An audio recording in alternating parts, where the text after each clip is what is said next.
any sight for my master promised land and eyes, and suddenly, to my surprise, he demands to man. It's I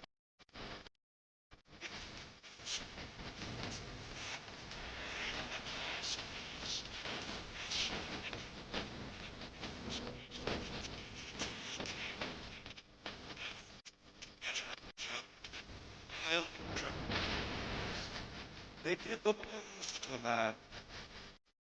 It was graveyards and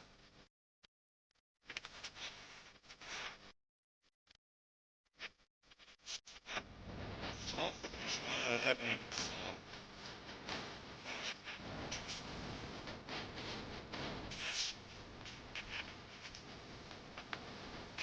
And his days.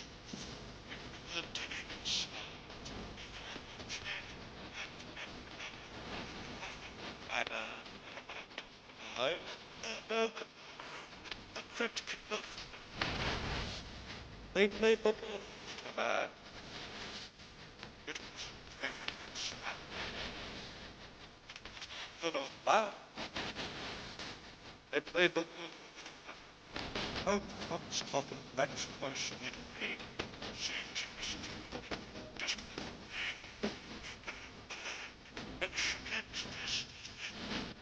happened to my brother in a quiz.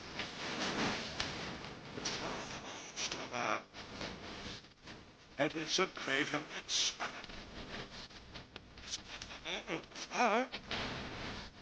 It's not the monster, but everything's concentrated and smash it and if smash went to my door, tell him, sit.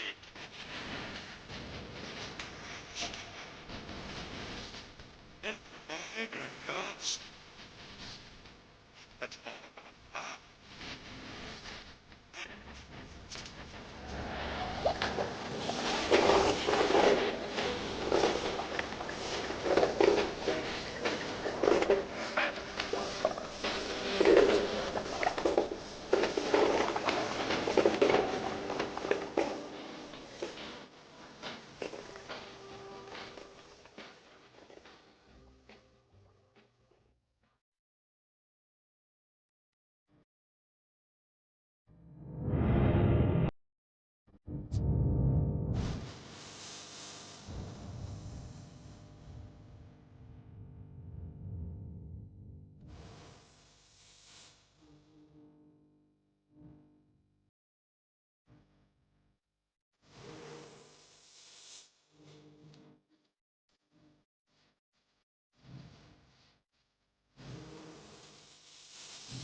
Happy good evening this Sunday evening. What is up, everyone? Good evening, Sunday evening. Whatever. Good morning, Sunday morning. It's been a long fucking night for me, so. Oh, I'm sorry. It's actually afternoon still, technically. It was a long night for me, and I got up about 2 hours ago. So it's morning for you. It's something for him. It's something. And what in the fuck? Saying my fucking connection's good, but I'm dropping frames. What the fuck? Why are you doing, computer? What are you doing, different YouTube? day, same shit. Different day, same shit. That's what YouTube's No doing. shit. Jesus, let's see who all we got in chat. We got 5 people watching. Woo! Already? We have Miss Allie. She comes in.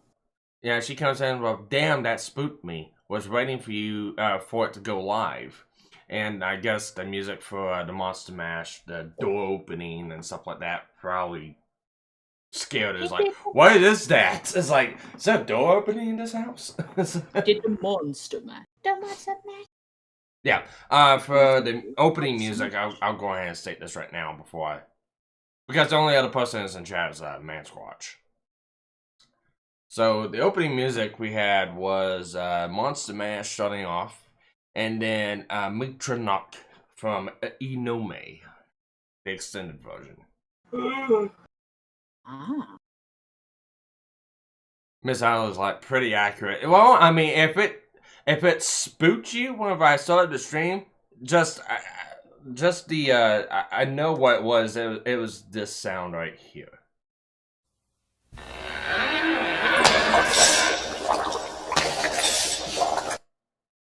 It had to have been that because that's the only thing that started off. That sounds like my brother is hitting a bong. That sounds like my brother hitting a bong, but he's got one of those. She's got one of those chains for his pants to his wallet because apparently he's afraid his wallet's going to fall out of his ass any day now. Who's this? My brother. Oh fuck! And he smokes a bong exactly the same way. She had her volume at full. Oh fuck!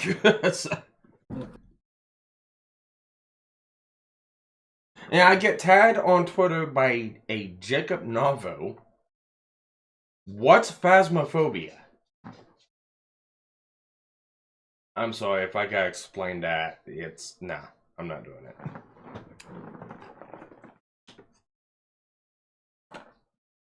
This day and age, anyone can type in a name and look at something, especially a game that's been as hyped as this one is on YouTube and Twitter and Facebook.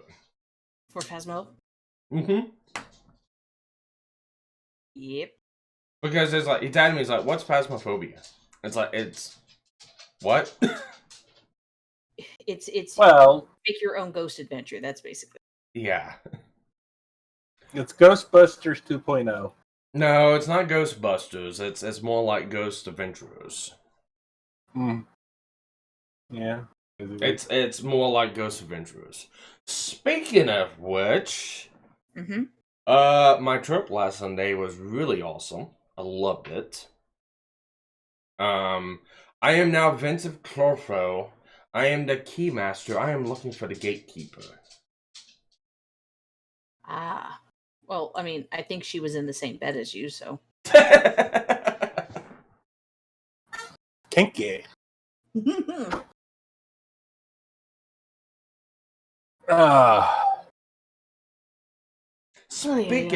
Speaking of which, I can grab my video camera and I can I guess we can watch a little bit of the ghost tour. Sure. Yeah, why not? Yeah, you guys entertain the chat. I gotta go grab my camera. Chat, be entertained. There, I fulfilled my Hi, activity. water pen.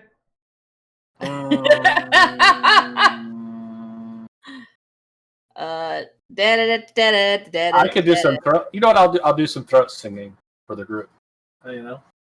You gotta do what now?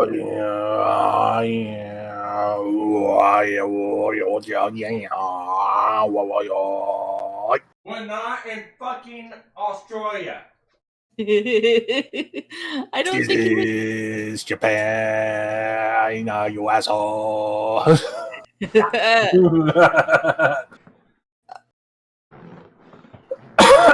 Man's Cross goes, if Sparky is Vince Clorfo, I am Ray Stans. Throat singing is China, asshole, but you're thinking of the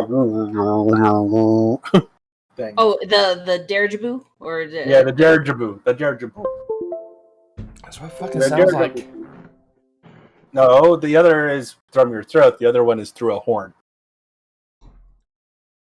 Zenith Solon, I am afraid to ask, what thingy did you send me? let's pour it out of here. Pour it out of here. Yeah, just out of here. Yeah. Okay, let's take a look here. Yes, Starwin and Miss Owly. Hello. Hello. I have not tried to play Phasmophobia on the new computer yet.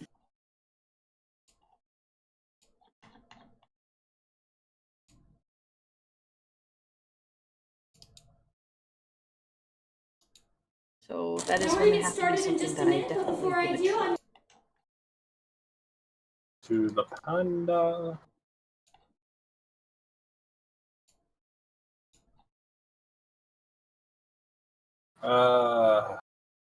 That was quick load. That was a quick load. Oh. Ha ha! Aha! Okay. Ha! I've got it. Let me pop the chat out, so...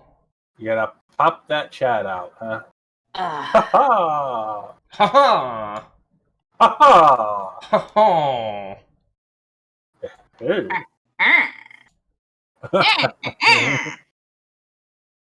Okay, let me... Jesus Christ, we're a bunch of idiots.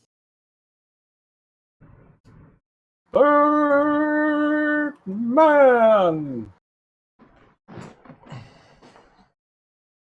Not to be confused with Chicken Man, who's everywhere.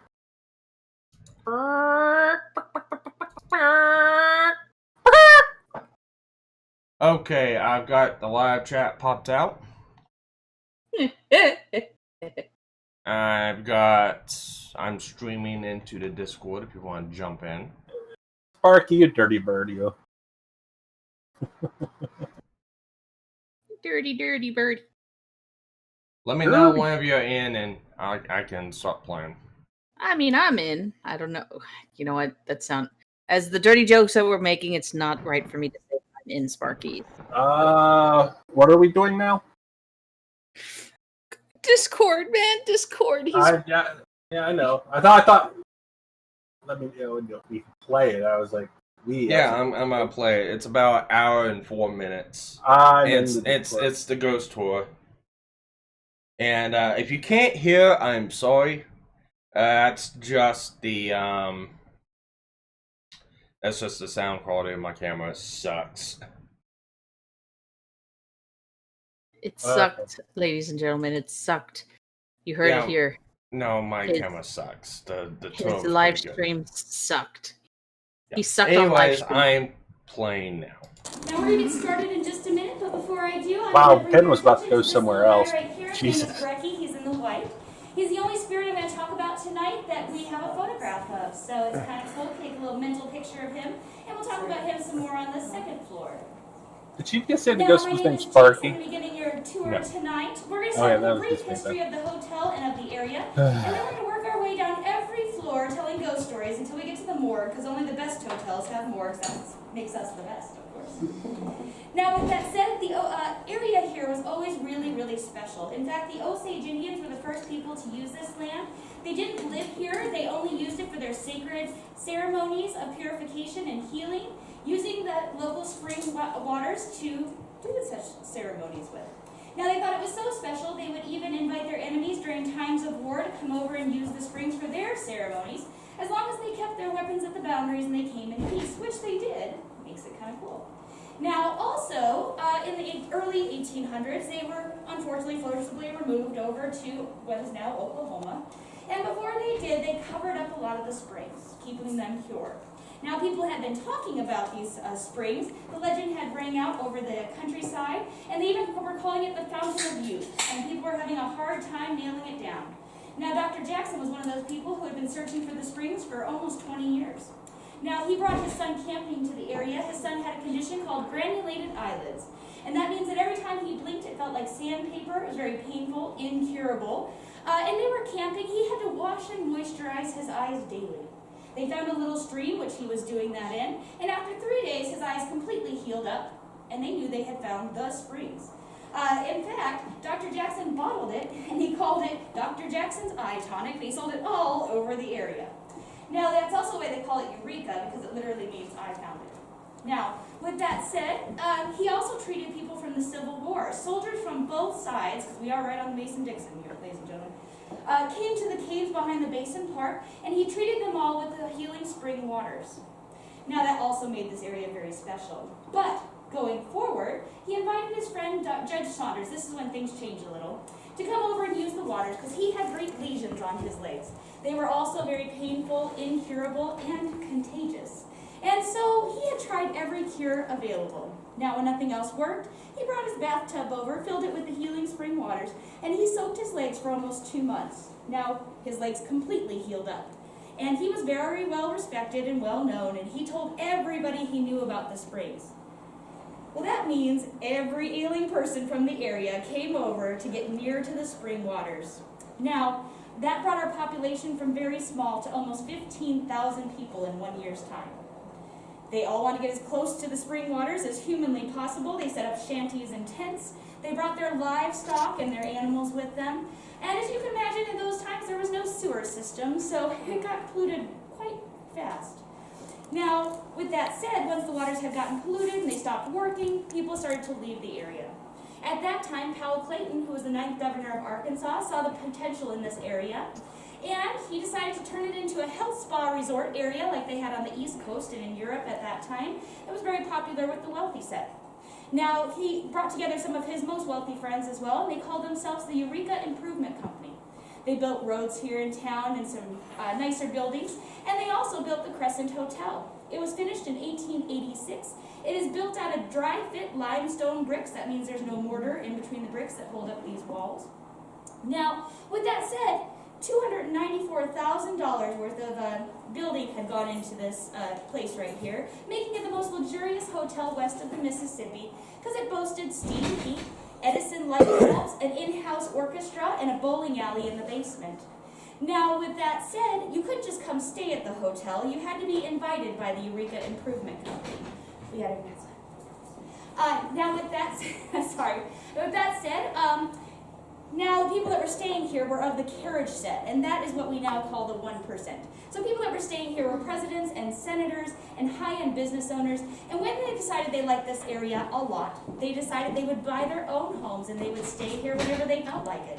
That brought business at the hotel a little bit down. So in 1902, they sold to the Frisco Railroad, which opened it up to the public as a health spa resort. Now, in the wintertime, they found things to be pretty slow still, so they invited the Crescent College and Conservatory for Young Ladies to come and use it in the wintertime as a boarding school. Now, with that said, it was not a finishing school for these young ladies. It was a place where they were going to learn things like law and science. Now, these were things that weren't always available to women at that time, and so it made it a really special place to be. Now, it went on until 1934, and unfortunately the Great Depression had brought a lot of hardship on the area, and even the most wealthy families couldn't afford to send their young ladies to a school like this. Now, at that time, the whole hotel closed down for almost 3 years, and that's when things got a little weird. Norman Baker, our most notorious owner, bought it then, and of course, Norman Baker was a lot of things. Now, he was a vaudevillian performer. He did magic and mind tricks. He was a businessman, or we like to call him a con artist. He also was a bit of an inventor. In fact, he patented this calliophone at the back of the room. It was a modification of a calliope that you would see on a merry-go-round. At that time, they were very cumbersome and steam-run, and this one is air-driven, and it is more mobile. And he actually made $1 million from that invention. Now, the only thing Norman Baker was not was a doctor. But that didn't stop him from trying to cash in on cancer. Now, he thought he had cured himself of tuberculosis as a young man by only using the power of his mind. Now, he also had his formula number 5 to help. And we'll talk a lot about Norman Baker on the tour tonight. So I'll just say that he was here for a very short 22 months, but it was a wild ride. Now, over the next course of the century, the hotel changed hands several times. In fact, a lot of times it was purchased and then went back to the bank because it was hard to make it work with as much maintenance as this historical hotel needed. In the 1960s, we had a fire that took out the 5th floor suites and a good portion of the 4th floor that we're on here. And of course, there was not enough insurance money, only enough to replace the elevator and put a temporary roof on the building. Now, like that said, by the time the 1990s hit, the hotel needed some love. And that's when Marty and Elise Rennick came to town for a musical instrument auction, ironically, just like these instruments in the back, the calliophone. Now, when they got here, they heard the fate of the Crescent and the Basin Park Hotel. They were to be auctioned off, and the rumor had it that the people who were going to buy it were going to take these limestone bricks and build condos with them and maybe build something new here in the space. Marty and Elise Rennick were advocates of history and antiquities, and they couldn't help wanting to save these buildings. So they bought them both. And in the first 5 years, they spent about $6 million renovating this location alone. So we could enjoy as much of its historical glory as it is today. Now, with that said, we're here to talk about ghosts. So, I encourage you guys to take a lot of photos on our tour tonight, especially several photos in one spot. For instance, the first tour I took here, we were down in the morgue, and I took a series of 5 photos, 1, 2, 3, 4, 5, without moving my hand or anything. I got 2 regular photos, one that was like sideways, and with a mist going through it, and I got 2 more regular photos. That's how I knew I had gotten something really special. Now, also, I will warn you that you may get some orbs in your pictures tonight, but there's 4 orbs that are not really orbs. They're from these 4 lights in the hallways, and the ugly green carpet. When you take photos, it makes these 4 little greenish blue dots that hang out in the hallways, and they're not orbs at all. I like to warn everybody in advance because I hate to break hearts, so that's the first one. Right. Now, also with that said, though, we are going to talk about a lot of different kinds of ghosts. We're going to talk about apparitions. We're going to talk about reoccurring hauntings, both of those being somewhat interactive, but more something that somebody just sees. But the ones that are most interactive and my favorite are the poltergeist. Now, poltergeist not meaning something evil like we see in the movies, but poltergeist meaning a spirit that is mischievous and likes to be noticed. So, the first poltergeist that we're going to tell you about tonight is Miss Theodora. Miss Theodora is here on the 4th floor, and she was from Norman Baker's times. Now, we think she was a pretty trusted employee of Norman Baker. She actually had the suite directly below his. And I'll tell you a little bit more about that later, but he was a terribly paranoid person, so he didn't let anybody that close to him that he didn't truly trust.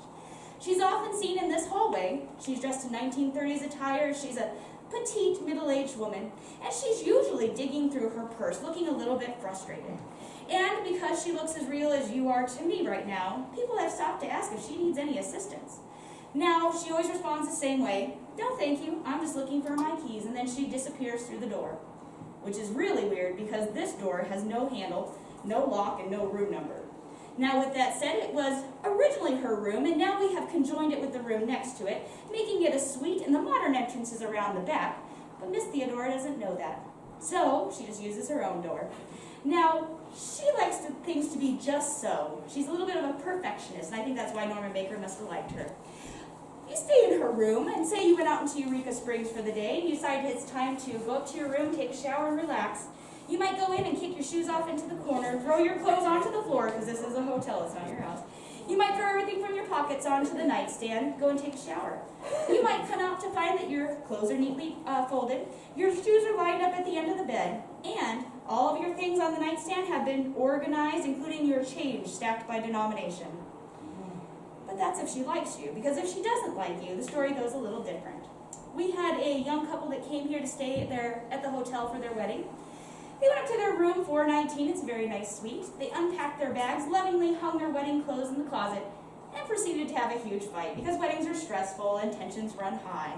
Now they went downstairs to cool off, they came back together and everything was fine, except that they couldn't get into their room.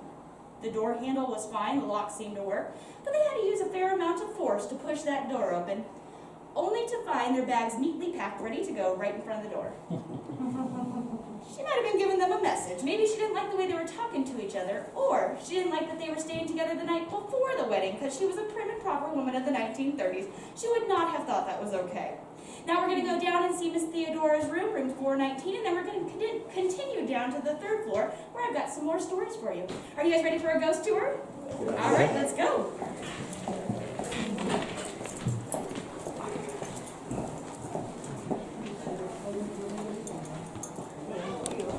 Now, I took pictures of this place, posted up on Twitter and Facebook. That does not do how big this place is inside justice. The hallways, corridors, everything. When did you get put down? So the camera does it's bigger on the inside. There's a lot of corridors in this place.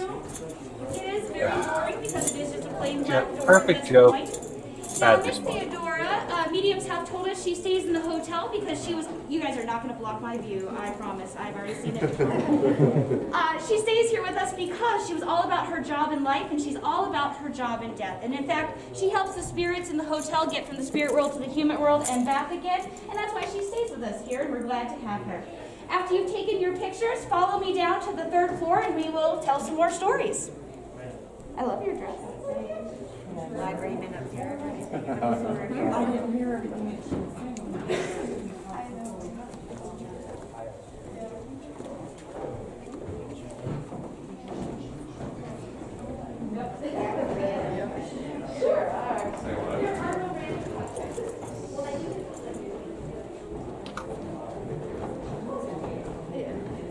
Now, you'll see me stop in the hallways at the places she said, because not only am I holding the video camera, I've got my phone out taking like 10 pictures at once. So you'll see me linger around in places for about 30 seconds or so. Okay.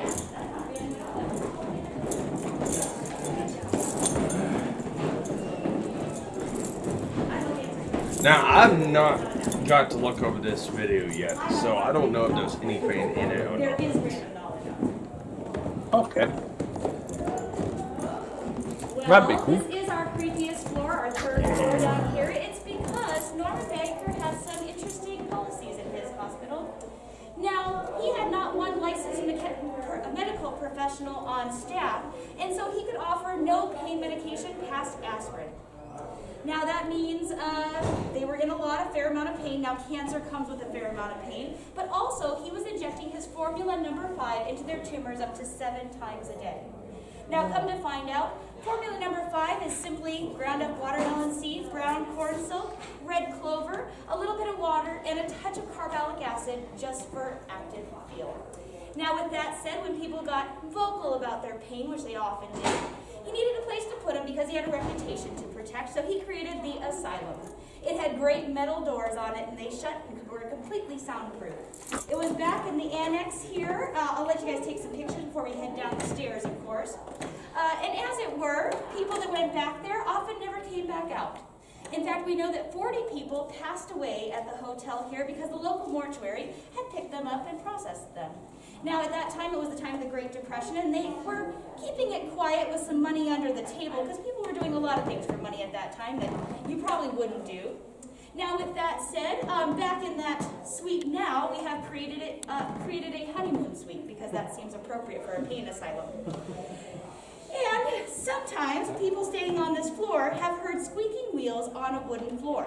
Now, as you can see, we do not have any wood in the hallways here, and so it's kind of an unnerving sound. When people have looked out, some have seen a nurse in an antique nurse's uniform pushing a gurney down the hallway to the elevator where she disappears.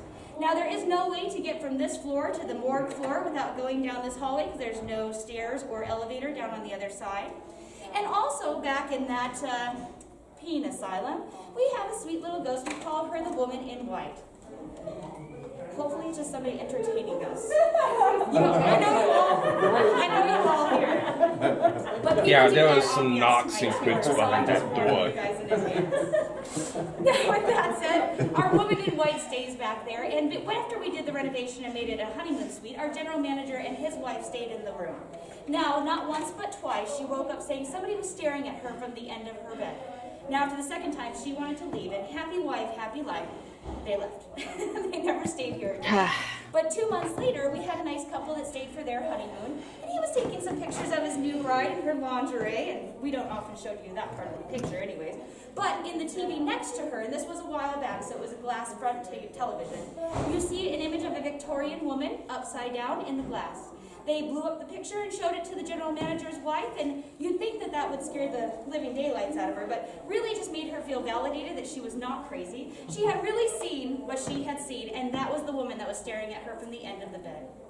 Now, also on this floor, we have Our Lady in the Mist. Now, she's actually off the back side of the hotel on the outside. She's seen in a white gown. When she goes over the balcony, she's encased in a mist, and she lands on the garden level and she dissipates. Some people have reported seeing a dark figure standing at the balcony after she's fallen. Now, I'm going to tell you a little story about the Crescent College. These were wealthy young ladies, and they were well chaperoned. That means no boys allowed. Now, since y'all have been a teenager one time or another, you know how well that works, and of course they found a way. The ladies would throw their laundry baskets with a rope attached to it down to the garden level. They'd give the boys a special little whistle, and then they'd pull them up in the basket and enjoy them. Now, we know that that happened because one time they pulled up that basket, the dean of the school was in the basket, so we know that's how they did that. Now, with that said, we think Our Lady in the Mist might have been with child, and so a woman of her time, unmarried and wealthy, would have been really embarrassed by that situation, and she might have thrown herself off the balcony.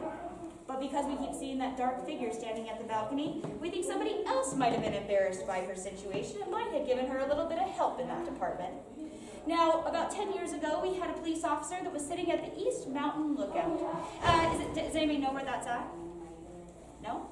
If you go out the back doors of the hotel and look to about 4 o'clock across the valley, it just looks like a little awning. It's a picnic area. It's a very nice place to sit, and it has a great view of the Crescent Hotel. And he was sitting out there waiting for a call to come in when he saw a woman in a white dress standing on the 3rd-story balcony. Well, that's not weird. But what was weird was that she fell off that balcony, and he was so convinced that he knew what he saw that he called in a jumper at the Crescent Hotel. Now, they came with their lights blazing, coming for the emergency that had just happened. When they got here, the staff was confused, had to usher them over to the side to find out what the emergency was, explaining to them that we had not had a jumper, we did not need medical assistance, but the officer was so sure he had seen what he had seen that he checked the perimeter of the hotel to make sure that we hadn't missed anything, and that makes it a pretty credible story. Now we're going to go down to the 2nd floor, which is our most active floor. Come on down.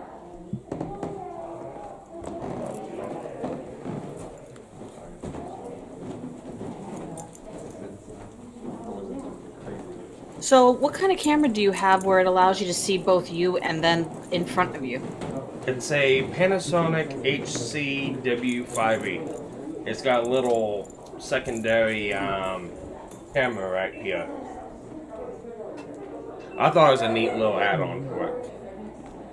I mean, it is. Do you have a boom mic for it too, or no? It does not have any attachments for a microphone. That's why the audio sucks so much. And this fan has just a little 2-directional mic on the front of it, and it's very, very monologue. So you can't hear anything unless you're like talking right into the front of it. And sometimes if you're in a big area, it's very echoey. Such as in with the hallways. Yes. I wish I could put a boom mic on it. It had AV audio in, which I was thinking you could put a mic on, but it's not. It's actually just AV audio out. Like shut very softly. And everybody was like, I'm sorry, I know you didn't see that, but I just want to let you know. And we didn't hear anything else, so we thought that might have been the only real accessory to my tour, for sure. Now, down here, we're going to talk about that little boy I showed you guys the picture of. His name is Brecky.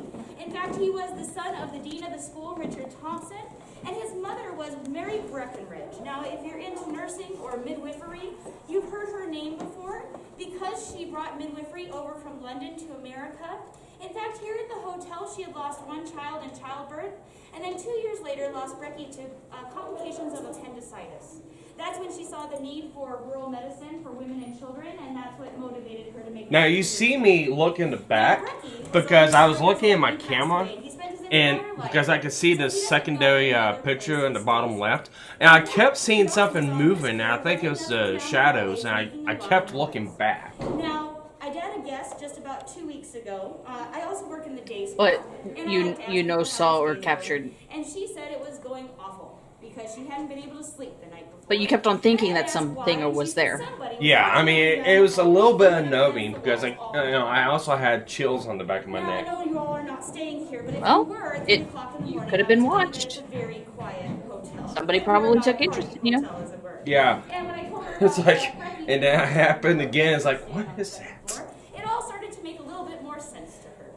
Now, also, when Brecky is not up here in the hallways, he is down in the garden. Often, children do not know they're not supposed to see spirit, and so they see them very readily. As adults, we put up the block telling ourselves it's not real, thinking about fake things, and it makes us not see those spirits so quickly. But they're often playing with him in the garden. He will disappear eventually. And when they go to the front desk, they seem to know that he lives here. They'll say, "Where's that boy that lives here, the one with the funny clothes and the ball?" Now, funny clothes because usually he is photographed in his night pajamas, which is just a really long nightgown.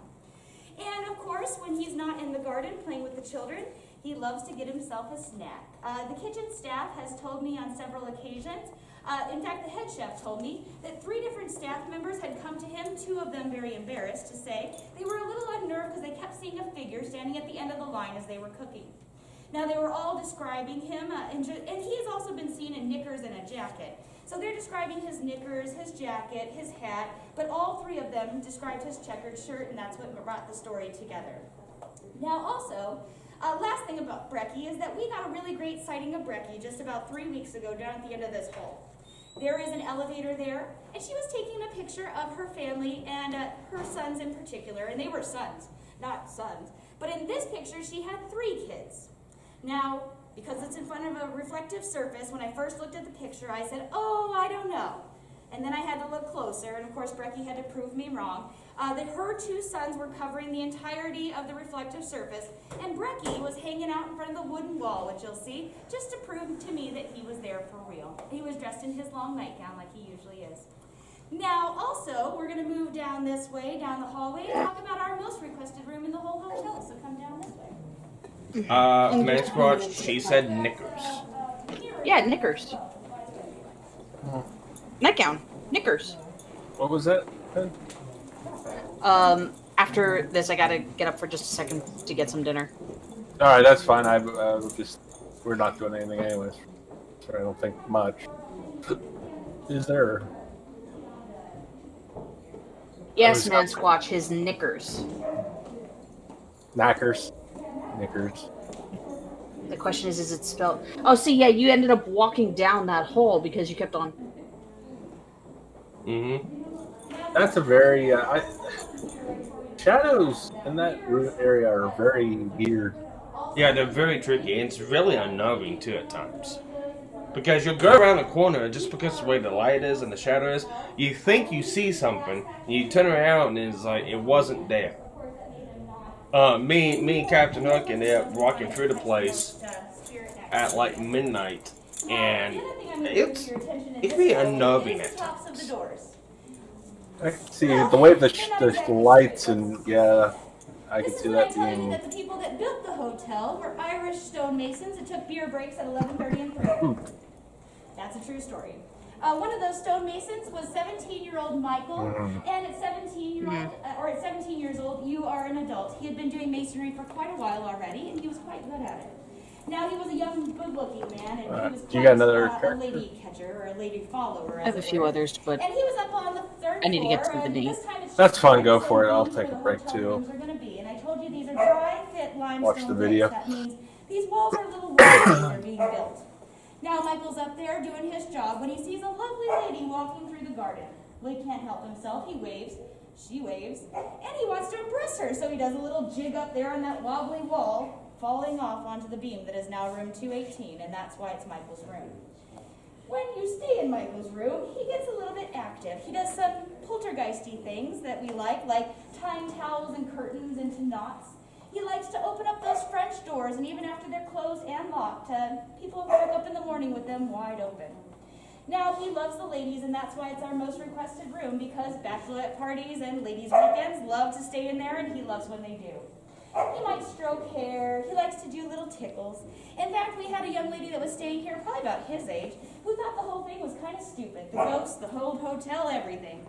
Until Michael wrapped his arms around her, giving her a great big squeeze, and she felt it so real that she ran out of the hotel saying she would not be staying here tonight, and they had to find somewhere else to stay. Made a believer out of her, as it were. Now, Michael likes the ladies, and he's been known to do this trick. Now, women would report that they'd be in the shower, and he'd throw back the shower curtain, turning the water hot or very cold, and they'd have to jump out. Well, that was for his benefit, we think.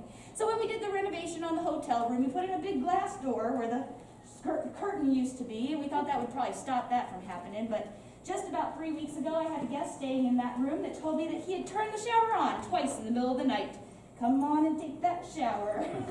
He still does a version of the trick. Now, when men stay in his room, he's not as friendly. Not that he's dangerous or anything, but men have heard him rapping on the headboard in the middle of the night.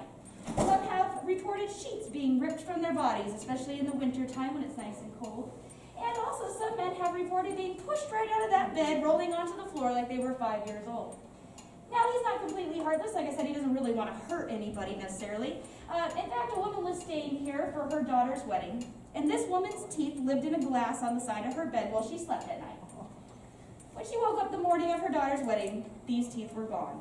And I don't care, 3 glasses of wine will not make you lose your teeth. So she was really angry. She probably even blamed some people. Yeah, who were I've not got the mask right here responsible and stolen. were It little- looks nice. Yeah, not nice to them. But eventually she decided she'd just have to get ready for the wedding, smile with her mouth closed, because she was not going to miss her daughter's wedding. She opens a brand new box of shoes she bought just for this wedding, slips her toe in and finds those teeth at the bottom of the shoe. So he wasn't heartless, and I'm glad that they were brand new shoes, because you don't want your teeth where your old feet used to be. So, of course, she got her teeth back and everything was fine. Now we're going to move down. I've got 2 more stories for you on this floor before we move down 1 floor closer to the morgue.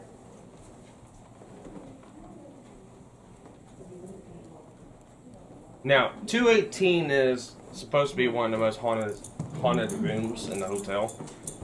And that's where I think the ghost hunters or ghost adventurers stayed in to try to catch a couple glimpses of Michael.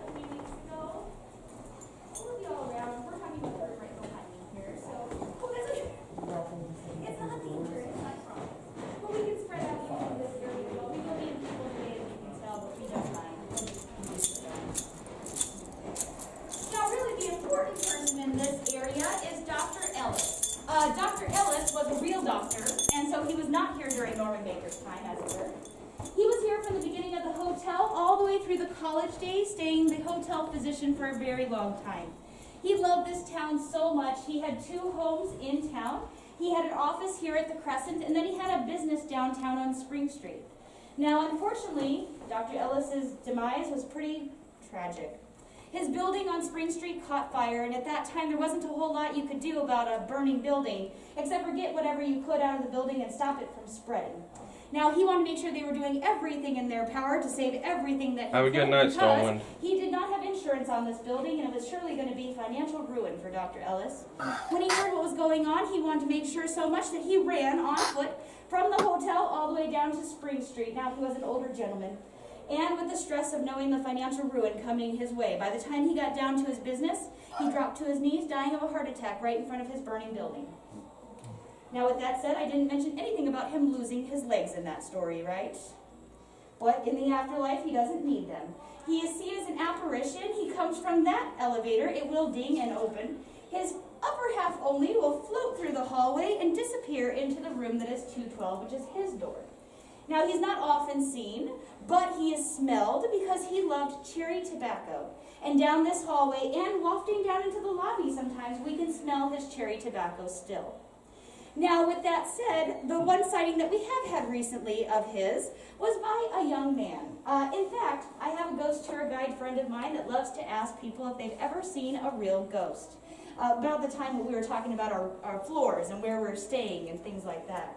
Now, most of the time we get some interesting stories, and we'll get children that like to add their stories in. Now, some of them being a little bit more real than others, some about the monsters under their bed and whatnot.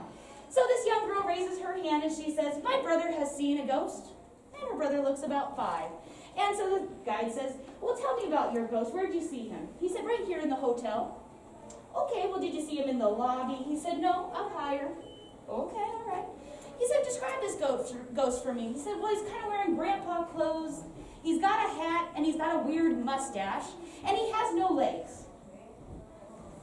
Well, the guide knew the story, but nobody else had heard it, so nobody was really all that alarmed until they got down to this area when he's telling about the ghost with no legs, and everybody proceeds to look at the 5-year-old boy. And he was very proud because then everybody knew he had had a real sighting. And of course, his sister was a little less excited about the experience at that point.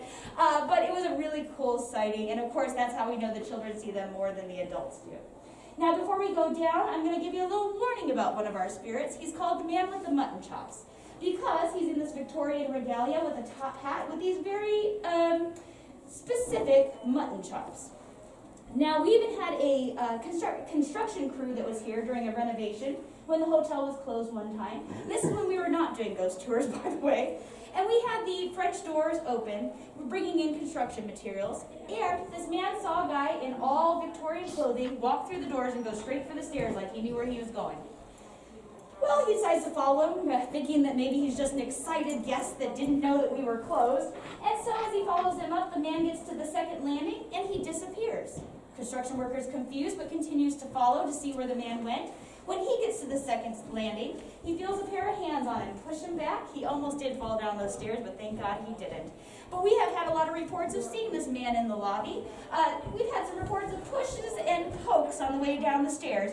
And my favorite one was a couple weeks ago. I had a guest that told me, after I told this story about the man with the mutton chops, somebody with that description had showed her where the 4th floor is, where she could go to the ghost tours. So that was another really fun sighting. Now we're going to go down the stairs here down to the lobby.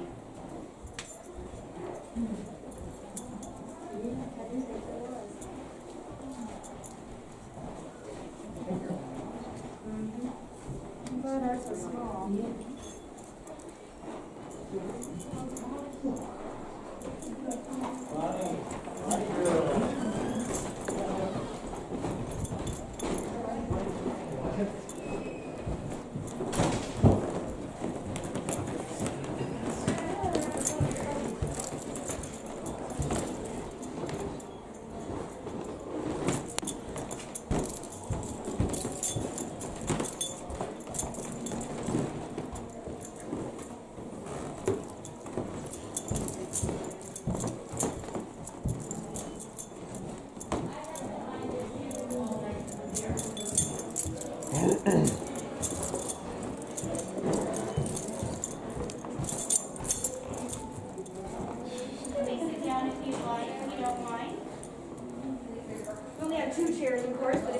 Now, usually the children have no qualms about it. They sit right in the chairs. No problem, you know. Now in this area, we're going to talk about a couple different things. One of them being Suite 101, which is the governor's suite. It's right on the other side We of the were hotel staying here, at or hotel lobby 110, here. It's which is important just for down two the reasons. hall One, from it is the place 101. where Brecky spent all 4 years of his life. It's also where Norman Baker had his office. Now, again, Norman Baker was quite paranoid because he had been run out of his hometown of Muscatine, Iowa, by the FBI because this was not his first cancer hospital, people. It was his third cancer hospital. They had already caught up with him 2 times before, having some incidents that had happened that made him extremely paranoid. He had taken his whole little thing down to Mexico and started a radio program down there for a long time before he came to Eureka Springs and started his third cancer hospital. Now, because of his paranoia, the guest or the gift shop right behind us here with the glass wall or the glass windows, he had bulletproof glass in them because he was sure that somebody was going to be shooting at him. He had Tommy guns that were hung on the wall very conspicuously so people knew he meant business. And he had 2 great big St. Bernards and some bodyguards that followed him around at all times. Now, with that said, also back in that room back there, there used to be a set of stairs in one of the back hallways. In fact, it went up to the suite above. We know that his girlfriend had the suite above, and so even though you'd think the escape route was to go out, not up, he went up to his girlfriend's suite to hang out until the trouble had passed. That was the escape route. Now, also, on the opposite side of the lobby over here is a 6-sided desk. I will take you by there so you can get a closer look at it before we go outside and talk a little bit more about Norman Baker. But it was 6-sided, custom made for Norman Baker, because there was times in his life that he had as many as 13 businesses going. Now, he would do things like teach art classes through the mail, so it wasn't all important businesses, but he just loved to make money. The 6-sided desk was intended to keep all of his businesses separate, organized, and out so that he didn't have to put away and take out files all day long, wasting time because time is money. We're just going through now, the it is only 3/4 of the desk. video I took whenever I went to Eureka to we do Quest know that there Hotel. was a mysterious bonfire that happened right after he was arrested that burned up all the hospital records. Now, with that said, his girlfriend was the one that started that fire, and I don't think she burned everything up because after Norman Baker got out of prison, and we will talk a little bit more about that outside, he had to split his money with his ex-girlfriend and her new husband 3 ways equally. And so my guess is he didn't burn up all of that memorabilia, and so he had a little bit of blackmail on him. Now, with that said, the other story I'm going to tell you before we leave the lobby tonight is about Morris the cat. He is an orange tabby cat that lived here at the hotel starting in the 1970s. He was here for 21 years. We don't know exactly how old he was when he came to the hotel. He looked full grown, but he looked like he needed a little bit of love, and the kitchen staff fed him. And in fact, several of them tried to take him home, but he wouldn't stay there. He always ended up back at the hotel where he loved to be. Now, eventually, the hotel owner took a liking to him as well and decided that he could be the official hotel cat. They even built him a little exit door. It's over there on the opposite side of the hotel, and it has a little stair step to go up to it and everything. Now, we have a hotel cat now. His name is Jasper. You probably saw him. He's a huge black cat. If you haven't, he might be around here right now. Now, Jasper will not use Morris's door. Now, either Morris told him not to, or he is just that lazy of a cat that he will wait at one of these sets of French doors for a human to open it up so he can go in and out. I say that because some people have felt a cat brush up against the back of their leg, and when they turn around, they don't find a cat there. And I will tell you, Jasper is not that fast or motivated to run away from you after he's asked for a little attention, I promise. The other really great Morris sighting that we got was actually right where you're standing right there. A little girl was bent down, giving some little animal a little bit of a pet. We thought she was pretending. Her parents thought it was kind of cute, so they took a picture of her, a couple of different pictures of her. And under her hand was a series of orbs. So we kind of thought that was a Morris sighting. Again, those kids seeing those spirits a little bit better than we do. Now, Morris here was so well loved by the hotel staff and the community that when he passed away, we had a funeral for him. In fact, there was 50 people at Morris's funeral. Norman Baker only had 5 people at his funeral, and that's not including the boys they had to pay to carry the casket out. So he was more popular than Norman Baker. Now, before Morris passed away, he had another little black cat started following him around the hotel. He was showing her the ropes, and eventually when he did pass, she became our new hotel cat. And I will tell you guys that I have done my research, and we have never purchased a hotel cat. They just seem to show up when they're needed. Now we do have a grave for Morris that is out back, the back doors, to the left-hand side and just under the bushes. Now we don't have one for every single hotel cat because it would look like Pet Cemetery out there. But we do keep one for the OG hotel cat. It's a really cute one that you should see. Now we are going to go by and do a little sight on Norman Baker's desk, and then we're going to go out front so I can tell you a little bit more before we go into the morgue. All right, come on. Did you go pay respects to the kitty there, Sparky? We did beforehand. Having fun?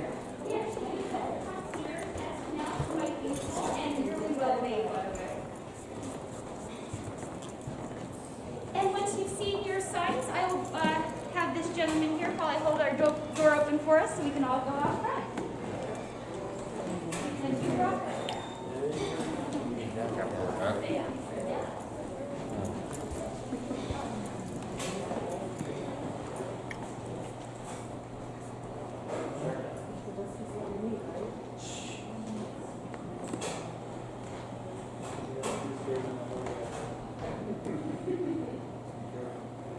Here, kitty, kitty, kitty, kitty, kitty. Yeah, I've seen it.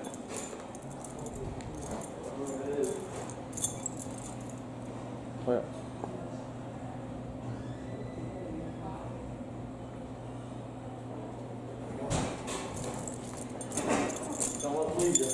Yeah. Don't have to wait for me, Jason. I'm just taking pictures trying to see if I can see anything. Keep up the group.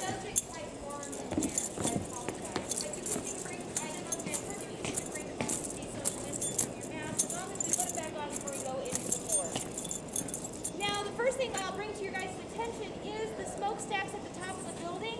If you see them in the daylight, they're a lovely shade of lavender. Norman Baker was quite eccentric, his favorite color being purple. He wore purple socks, purple shirt. He wore it with a white suit to offset it, make it look like it really cuts. He drove into town in a purple convertible, in fact, and he decorated the hotel to look like a circus or a carnival using primary colors and geometric shapes, thinking that would lift his patients' spirits and help them to heal faster.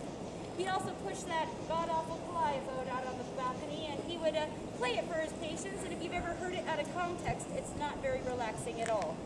Now, he did replace these Victorian balconies with cement balconies so that his patients could be rolled out on their wheelchairs or on their gurneys so that they could enjoy the fresh air. Now, in the 1930s, Norman Baker was a household name. In fact, he had a very popular radio program called Know the Naked Truth. It was trying to discredit medical professionals who were using surgery alone for cancer treatments, and he clearly had a better alternative. And of course, with that said, he didn't believe in surgery when you were alive, but he certainly believed in it after you were dead. We found out that people that had passed away in the hotel or a lot of different places he had his hospitals, he had taken the tumors out and the affected organs and put them into jars. Now, we knew that because he was so proud of these jars of parts that he took pictures of it. He put it on a flyer. The proofs are in our successes. And he sent it out to everybody he knew. Well, if you have jars of parts, your 100% success rate goes down quite a bit. And they ended up arresting him for mail fraud. Now, they had been trying to get him on several different locations for impersonating a medical professional. Unfortunately, at that time, that sentence was only 1 day in jail and some heavy fines, so it wasn't really all that satisfying anyways. So they ended up putting him away for mail fraud for almost 3.5 years. Now, he stayed there in Leavenworth prison the whole time. When he got out, he split that money with his ex-girlfriend, got his third of it, and it was a significant amount still, you all. He bought a little yacht. He lived off the coast of Miami until 1958 when he passed away of cancer, of course, because karma's like that. So, of course, he didn't get away scot-free. Now, we are going to go down and see the morgue where he kept the bodies. We have a portion of the morgue that is designated as the autopsy area. I will also tell you that the autopsies happened all the way from there back to where the day spa is now, so it was quite an extensive area. And we also have a parts room where we have a really special cabinet. Now, has anybody seen the episode of Taps with the Crescent Hotel in it? You sure have. I knew at least one person always has. Well, if you have not, TAPS, T-A-P-S, is a professional paranormal investigation group, like Ghost Adventurers, but less dramatic. And they had actually a lot of good sightings here in the hotel, but our favorite one was in the morgue, in the parts room. They were panning through with an infrared camera when they came across this cabinet that has a number 2 painted on it. This number 2 starts to get warm in the camera, and they don't really understand it, but they pan over and they see an apparition of a man in a suit with a hat on. Some people say it looks like a soldier, some people thought it was a baker sighting, it just depends. You'll have to make your decision when you see that video for yourself. Now, we knew that these bottles in our parts room existed. We didn't know exactly what happened to them. In fact, they were in the basement until the 1960s because it was all storage. One hotel owner had even had these bottles on display in the lobby as like an oddities to pay $5, lift the curtain and see these gross bottles of parts. Eventually, they got disposed of, and we didn't know what happened to them. Now, we thought they were in a dump somewhere, but we were doing some gardening back in February 2019, so not that long ago, when we unearthed the first 2 bottles. Well, in fact, we broke them. And the first people we called were the police because we wanted to make sure this was no longer a crime scene. Once that was confirmed, then we went ahead and called out University of Arkansas. They came out and they helped us do an archaeological dig, and for those of you who love technical terms, they call it a midden, which is just a technical term for an ancient garbage pile. Out there, we found over 400 bottles. Whoa, that means there's more than 40 victims from this hotel, or he was doing it for a lot longer than we thought. Now, our 5 best samples went to University of Arkansas to get tested. Now, as you can imagine, as we were trying to get them out of the earth, these cork tops on the bottles were starting to disintegrate. Some of the glass breaking, contents going everywhere. Some of them are still back in the midden, and it's back by the barbecue truck back there right now. Some of them we saved for you guys so you can see them with your own eyes tonight. They are in the parts room for you guys to see. Now, with that said, somebody's like, yes. Down there and see the morgue, but I encourage you guys to be safe on the way down. The parking lot is almost as old as the hotel, so watch your steps. Interesting. It's quite eerie. So, I was going to say something, and I was going to wait until she finished talking so that I could actually say something, but now I forgot what I was going to say, so it's not important anymore.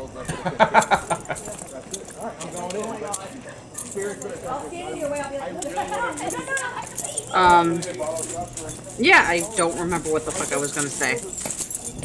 Was it about this? Oh, now I remember, because it had something to do with about the mail fraud. Yeah, even with like Al Capone, they couldn't get him on the actual crimes that he committed with, mobster stuff, but they did get him on tax evasion. Yeah. So yeah, they're gonna find reasons to throw you away. It might not be for the crimes that they want to charge you for, but I mean, as long as you're put away, they'll find a reason. You guys go all the way back to the biggest room. We'll start back there and work our way forward.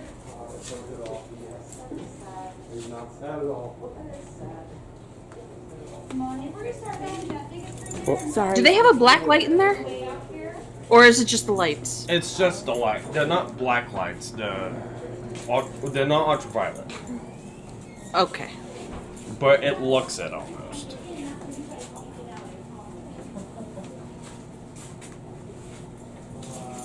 It's to, I take it, increase the creepy effect. Yes, Bloodletter. This is that paranormal trip I was talking about taking.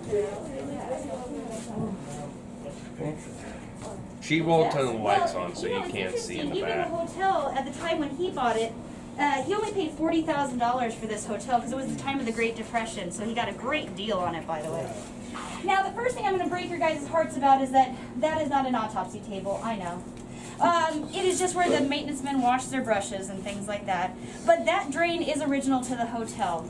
It has seen a fair amount of blood and gore and guts, and we do get a lot of really great apparitions around that drain. Now, what I'll also tell you is that University of Arkansas has not been able to test much about the bottles because they're a little bit backlogged. But what we do know is that they were packed in alcohol, not formaldehyde. And that tells us one thing. They were not intended to be used for medical use or research. And after that they were collected, that it was really just for his enjoyment. That makes it a little creepier. Now, back here, would one of you guys flip that light switch on the right-hand side? Perfect, thank you. This is Wouldn't alcohol eventually have dissolved it? This is the ice box. This is where No. he would keep No. the bodies until they were ready to be picked up by the mortuary. Now, at the time when this It was a does college, kind of this was destroy the it, kitchen area. makes it And so unusable at that time, for they don't have medical electric research or anything like refrigeration. that, So but they it would does use these preserve it. insulated rooms or an insulated box, put a big chunk of ice in it, and it would keep everything cool. Well, by the time Norman Baker was here, the kitchen was moved upstairs one floor, and there was some modern appliances in there. But of course, Norman Baker knew what to do with the item, so he put his bodies back down in here, and it was pretty informal. There never was shelving in there. Now, I will also tell you that this is the only place in the hotel that is completely original the way it was built, because it was used for storage for so many years, and it was full to the brim, ladies and gentlemen. It was the only place that was never renovated. Now, you guys can enjoy the morgue. We have the parts room right next door. I'm going to turn on the light for you guys to be able to see the parts and everything in there. Normally, we would shut you in this ice box for a few minutes and watch you squirm, but since we're social distancing, I do still encourage you to stick your phone in there and get some photos inside of the ice box, because it's got some really great mists and things in there. I will be... What's that? It's like, you lucky man, you were so going in. Now, with that said, I'm going to be waiting at the end at the last room in case you guys have any questions, pictures that you have questions about, and I'll actually give you just a tiny bit more information before I let you out the door after the tour is over. Now, my name is Jinx. If you liked up to this point, you can put a little tip in my jar. It's behind this guy right here. If you did not like my tour, you can call me Belladonna instead. And you guys can enjoy the tour. I will meet you guys over here.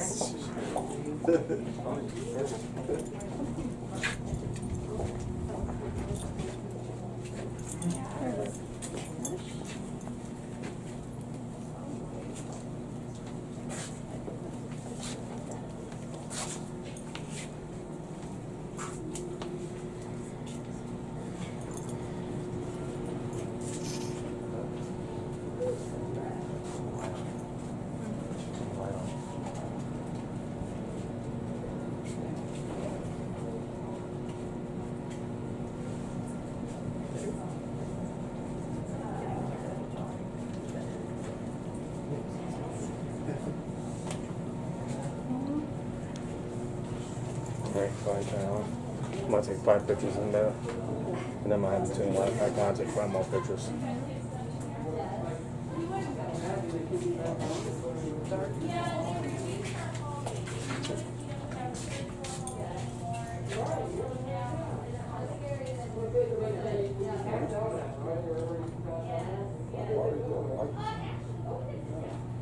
Yeah, I was gonna say the unfortunate thing is I never really got to see anything, and I got to looking for the photos on my camera, on my phone. Yeah, I couldn't see anything of real interest. So.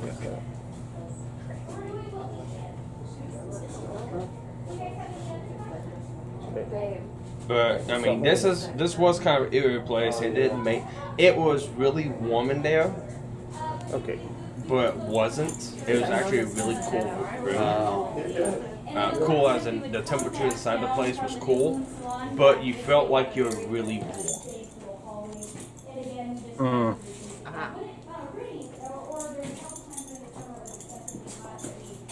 Now, this is the cabinet that they were talking about.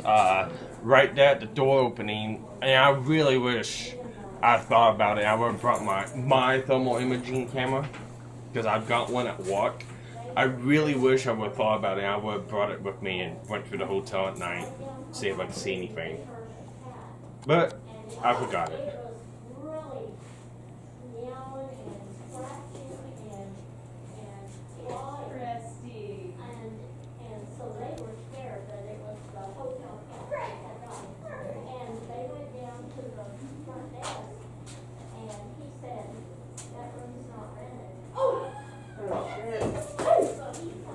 Stop. I know.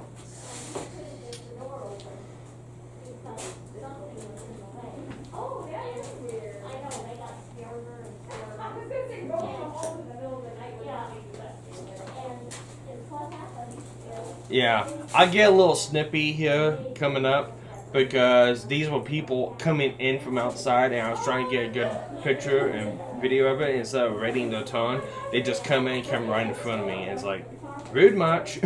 Yeah, I'll wait a bit before I can take a panoramic. Too many people up close. Who's all messed up right in front of the door? Oh my gosh, what an experience. I would say next time they're scared, stay in your room. Yeah. You never know. Wow.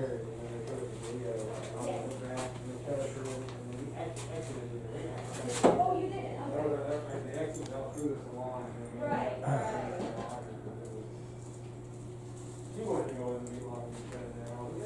Yeah, you're fine. It's good. It always depends on how long it takes. Depends on who really wants to get in the icebox. The more things change, the more they stay the same. What's that? In regards to what? People being assholes. Yeah. That is fucking rude as fuck. They're just like, oh, nope. This is his mug shot right up here from 1941. He was a little bit older. Sarah's like, I love them. Sir, can you just please move for, 30 seconds? Please? Thank you. And over in that corner behind you there's two advertisements. Oh shit, that's lucky. On the left-hand side is like an infomercial. He's got his arms around these two people. And that explains how he saved this woman Oh, you're good. from her cancer. I just want to close up panoramic So wonderful. Now, it turns out he didn't really know them at all. He All right. snapped a picture Thank you. and wrote a whole story. We call that an infomercial. And the other one on the right. Now I moved to the side to the door well so other people can come in and take pictures. Yeah, because you weren't trying to be an asshole. You were just trying to be snippy. Snippy diggity. Wow. I mean, come on. You gotta put a fake spider on the... Okay. Well, I talked to the lady afterwards. They do that only for Halloween.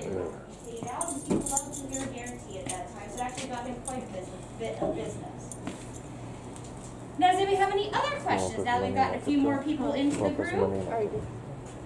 He was just here for 22 months. Yeah, it was not that long. The FBI sort of caught up with him, and he sort of left town. I think he was.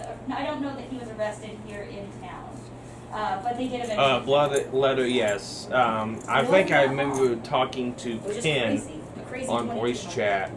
Now, also, I had a guest while I was just a down couple there. weeks It's like ago that was telling it's just me a that weird her feeling. grandmother used to. Now, she didn't have any recollection of the Norman Baker story, but she remembers coming here to visit her grandma who was having cancer treatments here in town, which I thought was really interesting. Now, the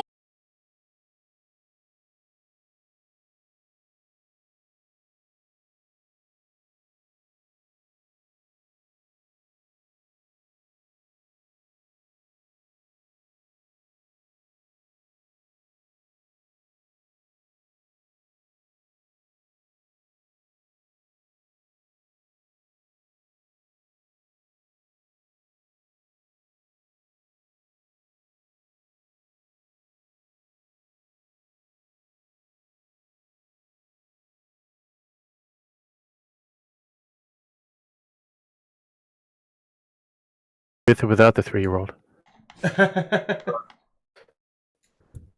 Okay. Back. I gotta get some things set up real quick. Alright. What are you getting set up, Sparky? Yeah, I don't know what the fuck happened. Everything just froze on the fucking computer. That's because I arrived. Yeah, it is actually Rogue's fault. He is a demon, so technical difficulties are bound to happen. You know, they fuck with your electronics and suck the batteries out. Okay, we're back now. I'm sorry, everyone that had to suffer through the 2 to 4 minute loop. There was a 2 to 4 minute loop that people had to suffer through? Ooh, that sounds pretty much brilliant.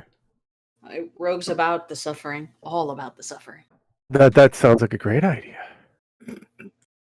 Thank you, Sparky. I've got a new... You got a new hobby? Something like that, yes. Yeah, but anyways, that was pretty much the tour. There's nothing else that really happens. She did say something about there being like 2 portals within the hotel, and one of them was like down by the downstairs room. near the spa, which our room was right next to it, but it's like nothing happened. So wait. There's a porthole near the spa. Yeah. I feel like there's a joke on that one. It's a portal to the toilet. I think what she's talking about is Ghost Portal. Are No, you sure? Ghosts don't come through portals. Are you sure that that's portal and not port? No, I was going to say porthole, but never mind. Oh no! It is what it is. It very flushable.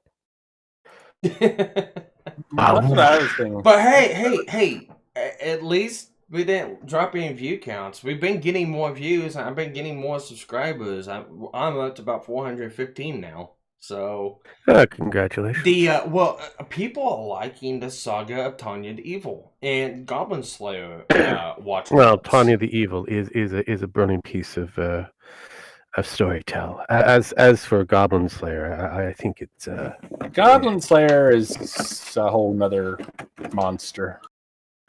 I can't even call it a monster. Yeah. Well, I didn't say. Nice to talk to you, Rogue. It's been a while. It's been a minute.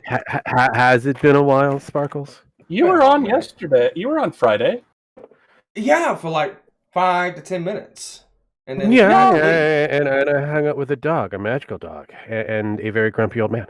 Both of them decided to talk about war times, which was awesome. Yeah, because the movie was kind of just like, come on. I don't know what it is lately. These are movies I used to love. I just cannot stand watching a movie lately. That again, you've gotten to that age where you have more excitement going to the bathroom. That's pretty much true at this point.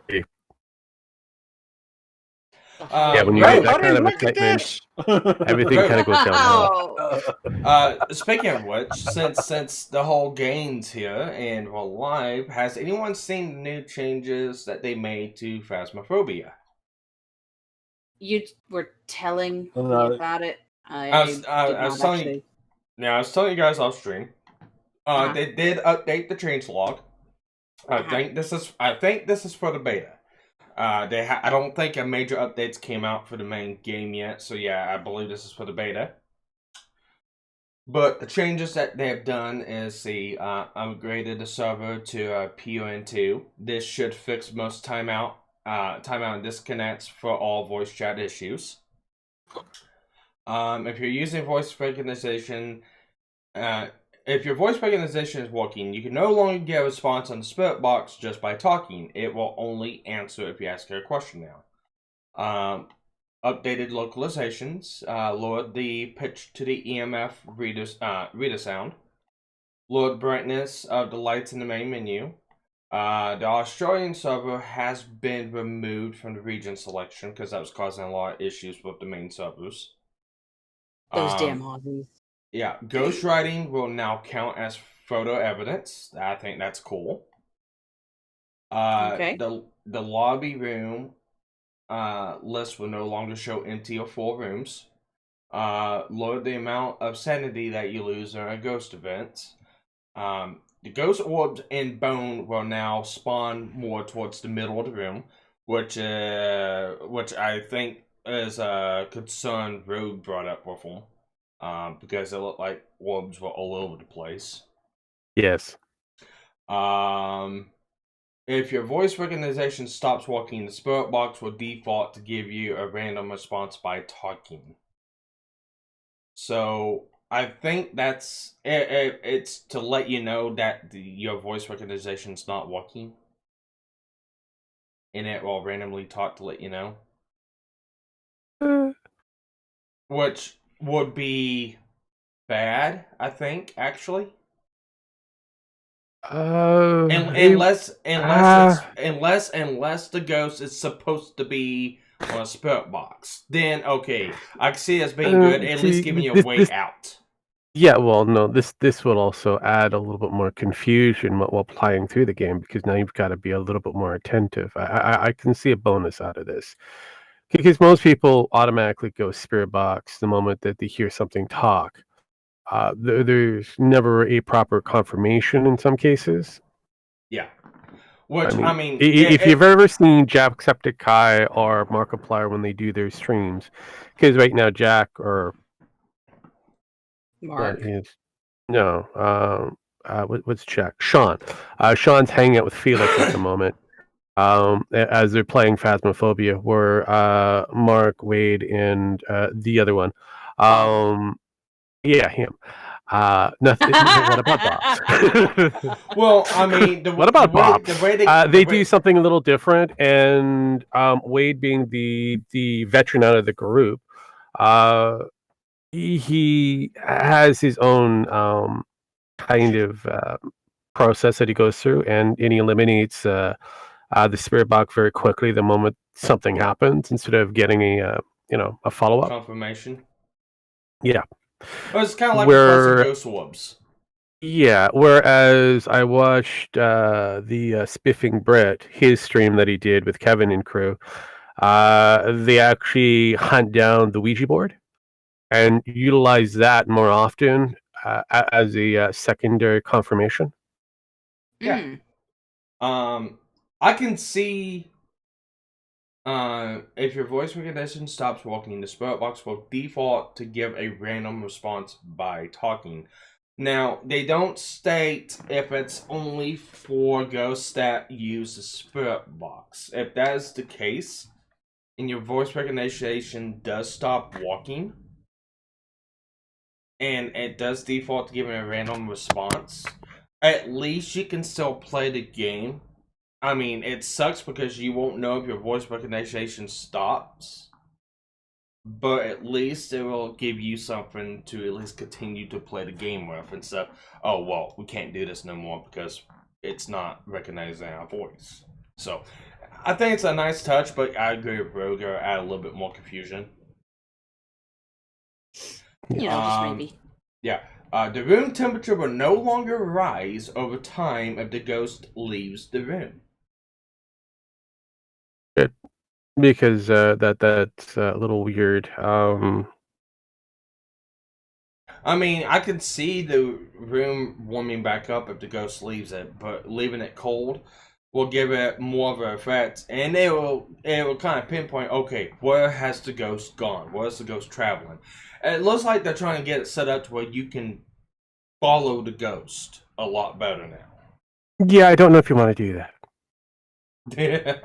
Because then you'll be in the path of it when it goes to hunt. That's true. I've seen it where it actually breaks the path in order for it to go hunting. It actually will find a particular target and actually go after that. And if somebody happens to be in front of that target, well, they became the new target. Yeah. Dun dun dun. Some new add-ins added a voice sensitivity slider to the audio options, which I think is awesome. And the text on the spell box will say what the response said, which I think is also good. That's good. That's cool. I still like the confusion of what it actually said. Just something about it just kind of goes, what the hell was that? And you kind of go back into it. But if you already have an automatic response that you can understand, it just shortens the amount of time that you're going to be socializing with said entity. Mm-hmm. I mean, give or take when that thing says die, most people kind of go, okay, we're gone. Or kill. There's a good one that most people get triggered by. Die and kill. Oh, we're gone. We're leaving. We're done. We're done. We're done. And it's like, I'm saying going is like, I really don't think it means that right this minute. True, but and it's never very specific. Actually, what would be cool? If they lowered the amount the ghost would say die or kill. And, lower the amount of that, but have those as two very specific options, and say you're going through the spirit box, like, say something, and it says die, and then goes into hunt mode. Yeah. I think that'd be a nice touch and add in. That would be a good addition to it. I mean, hunt mode is very interesting. The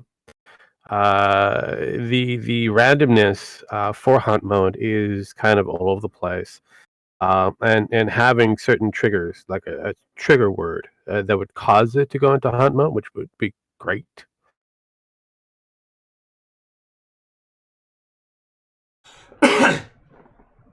Yeah, but I like the fact that yes, the ghost has its own path. And I noticed this too. It's only with some ghosts, like some types.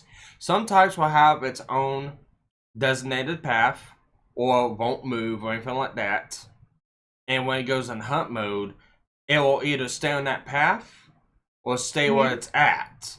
But other ghosts, they will have their own set path. Like not demons every game and can be Onis. Dark Souls. Shut up, Windslayer. Well, it's like the demons and Onis. Demons and Onis are some of the most worst ones in the game because they'll have their own set path, but when they go into hunt mode, they beeline it for you. Same with phantoms. They're the only ones. They are some of the only ones that will not stay in designated area, and they will come to find you. Indeed. Trust me, me and Ro knows because we had. We had the path figured out. Also, we did a bit of involuntary research on understanding locations is a big thing when it comes down to the hunt. Apparently, if it's below you and you happen to be above it, somehow, depending on the entity, it will actually clip through to get you. Yeah. Because it was in the room below us still. And we heard it downstairs. And then all of a sudden, Ro's like, I'm dead. And it's like, I didn't even see it. I know. And I was like, where did it go? And how did it get me? And we got to look at the map. Because when I was hiding in the corner, my ass was right up against the corner, right against both of the exterior walls. I'm like, going, that's interesting. And so pinpointing it while I was dead, kind of an area where it's supposed to be, and it did state that it was in the master bedroom. I'm like, going, okay. I'm looking at the map for the way the layout is, because I was able to go back and forth to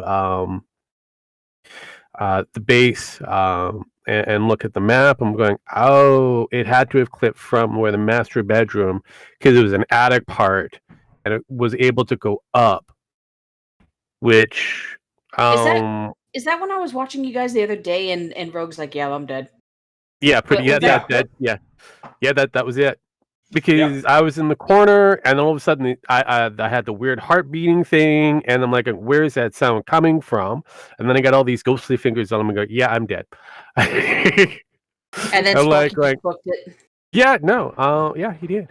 And I'm like going, hold up, I want to check this out because I'm kind of curious, and we should have seen it come up. It was in the flight closet. Of stairs, it was something. In the closet. It was in the closet. The master bedroom is where it was originating at, and it was right there around in that corner where the four walls are at the corner of the house. And you go upstairs, you see where we were hiding because we were hiding right by the power box.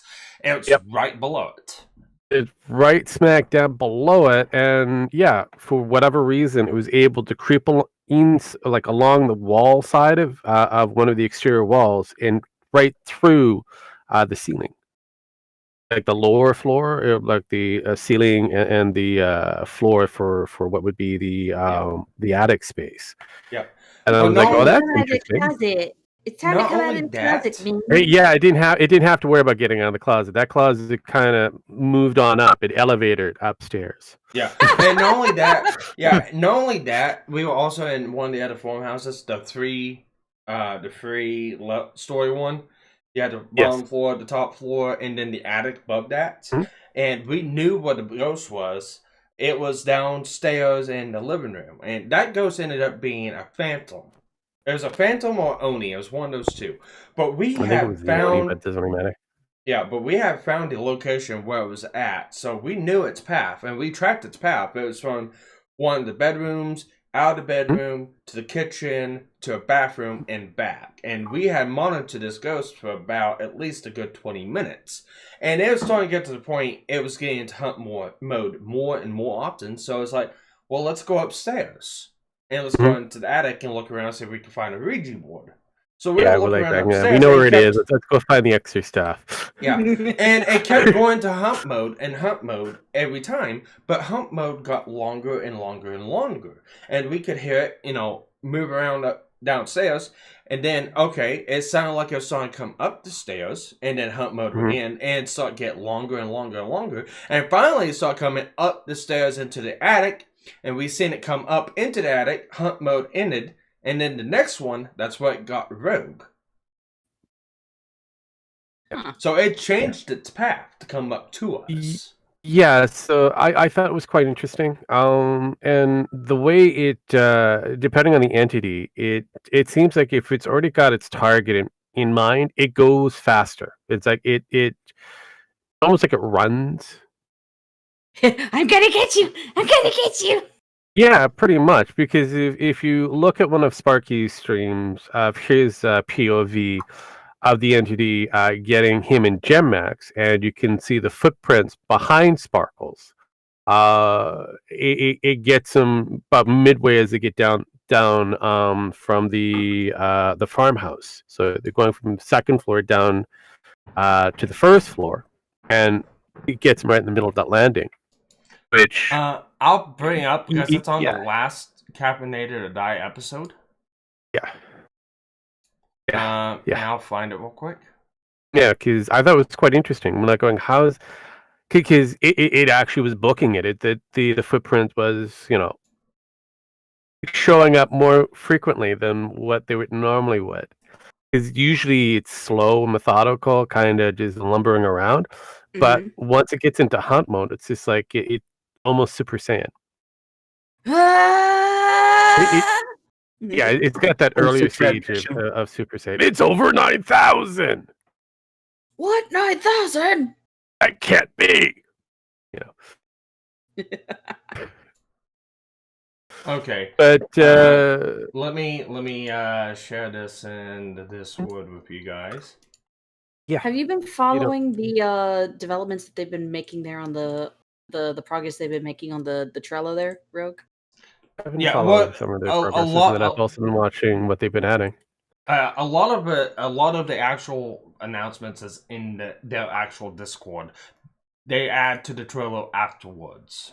Yeah, I love Sparky's face when he's playing this game. Yeah, because your mouth just hangs open like you're trying to catch flies or something.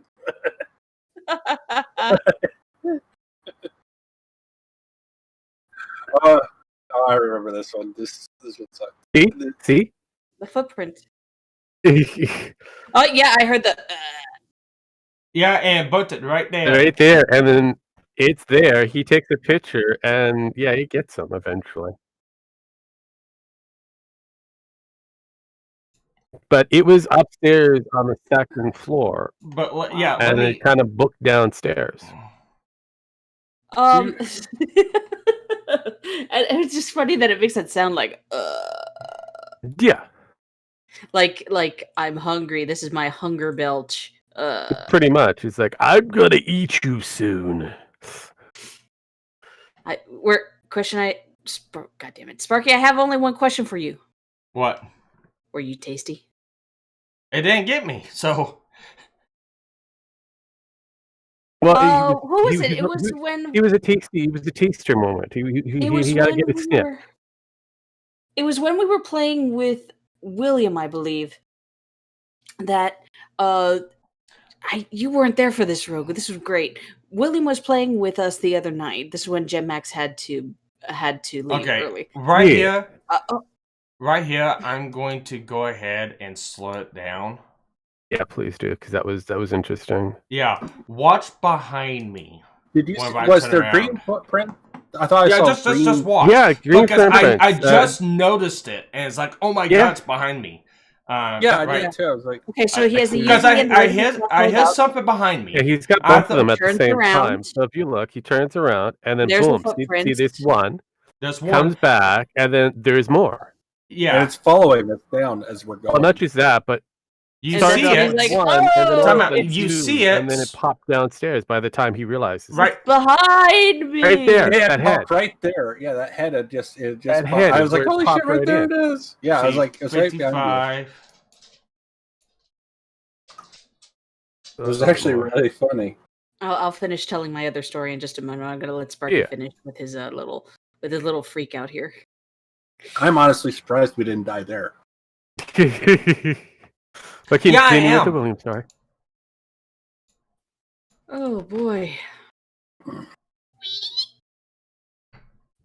And Yeah, just right as here. just as you get down to that first portion of it, it's like right on top of you. So you got one that shows up, and then you have two, so it's three now. And then as you're going downstairs, you realize it's right behind you. Yeah. It actually clips through your head, like your head space. Right there. Yeah, just right there. Yeah, it clipped through your headspace. Wow. So And technically, it right got you. downstairs by the right there by the stairway. Right there. Technically, it got you, but it wasn't in proper hunt mode in order to kill you. You literally survived by the skin of your teeth. Yeah, because there she is there. Yep. There's pretty grandma. Grandma wants a kiss. I'm like, just snap. Later. See you later, bitches. But anyways, there was this. It was the other night when William got to play with us, and it was the same house. Sparky was it? It was Sparky. Yeah, probably. Yeah, Sparky was inside, and I can only tell you what happened from my perspective. I saw, but I didn't see Sparky. What I mean is, there is a such thing as the doppelganger effect in this game. Yeah. It was Sparky's model, but it was moving too fast to be a character, a player. And it literally moved from one room, phased through the door, to Sparky in the next room, and choked him out. Mm-hmm. And to me, though, when I got up closer to it, like I said, it was his model. That's why I thought it was him at first. But it was a shadow outline of his model. Mm-hmm. Now, when we finally got back to the lobby, William had actually snapped a picture of it while it was choking Sparky out. And it was that model, but it only showed up for William, that he actually could see the model. For me, it only appeared as a shadow. And I thought that was interesting. I don't know if that's a bug or if that's intentional, that some players will see one thing while other players see something else. There is other people that have taken pictures and it'd be classified as a dead body. And it looked like a character model, not the ghost model. And it looked zombified almost. Yeah, that's the doppelganger. Yeah, it's happened a couple times. I don't know if it's a bug, but it's been reported in bugs. Now, whenever I was walking down, like I said, I heard something. And I seen him go around. I seen Jim X ahead of me go around the corner. And I thought he hit the boxes up there. I thought that was him making the noise. But no, it was the ghost making the noise. Yeah, no, for me... Yep, he goes and turns around back at 1, 2, 3. Yeah. Clip. Take a picture. Take a picture. Take a picture. Run. Run, bitch, run. You got a picture of him.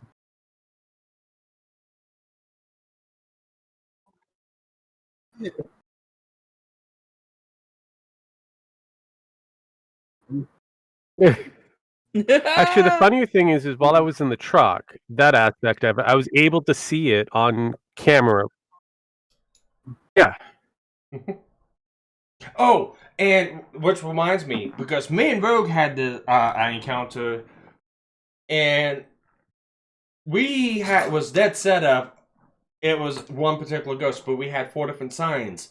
But one of the signs wasn't real. So yes, you've seen the footprints on the ground. You'll think that's ghostwriting. Well, not ghostwriting, but fingerprints. It'd be It's involved not. with the footprinting. Yes, it's not part of Yeah. it. Yeah, footprints are not considered fingerprints. So if you see the black line, see the footprints on the ground, it's not fingerprints. That's just so you can track the ghost, depending on the ghost and the location and what you're doing with it. Because that's the first thing we put down was fingerprints.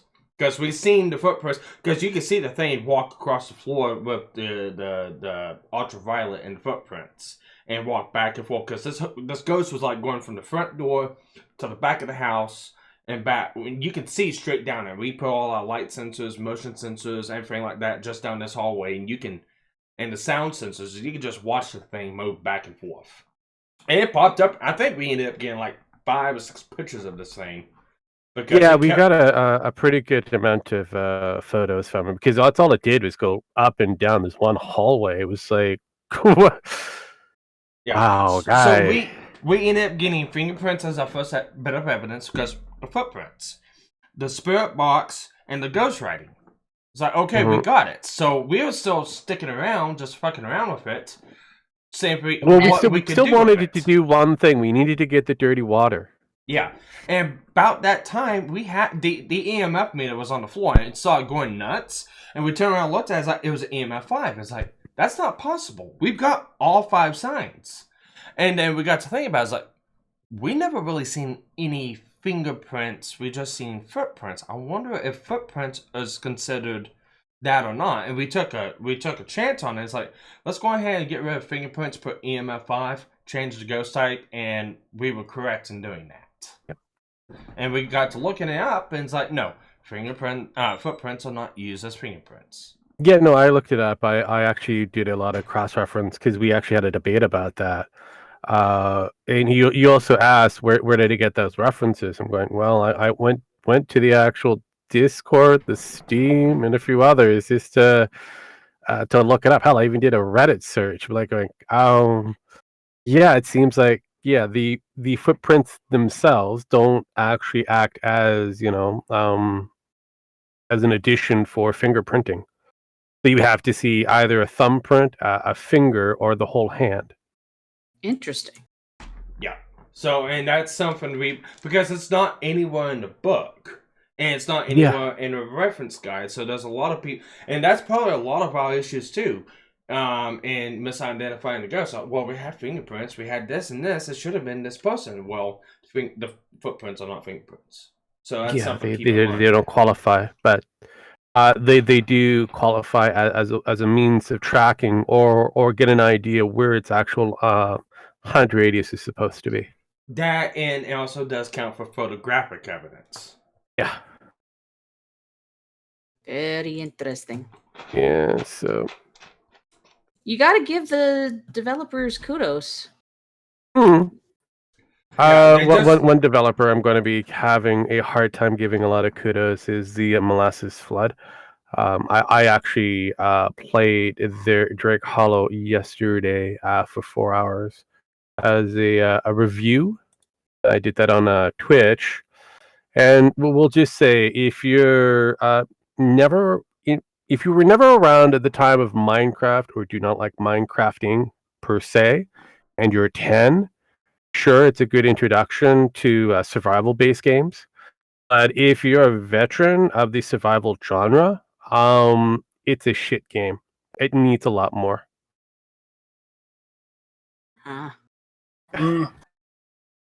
Well, that's that. Also, for the price tag that they have for about $40, it's not really worth it. I would say that since it's still somewhat considered early, if you have Game Pass for your Xbox, go there. It's $15, a lot cheaper. Okay. Sounds like a plan. Yeah. Yeah, no, and again, just 4 hours actually throughout the entire game. I actually got further, or just as far as Ish and Friends when they did their public streaming of this game, and I would have to say I would have to go through its first major boss battle, but they give more of an insight. So I'm gonna have to go back to it later once I get to a boss battle level, and then stream that. Pretty much. pretty. No, because I actually the one time that the game got me. All the baddies were really super easy to defeat, and the only time that they got me is when they did the gangbang, and I got really fucked. So I was really spit roasted. I got fucked pretty quick. I'm like, oh, that's new. Wow. I got caught quick. I'm like going, alrighty. Because it was in the moment where I was also asking, is there like a hard level for this game? And then William's like going, yeah, Rogue asks for heart level, then gets racked. I was like, yeah, that would have been nice. But throughout the entire game, I was hoping to do like a 5-on-1. Because after you go through the first one, it's just a matter of strategizing and getting rid of, your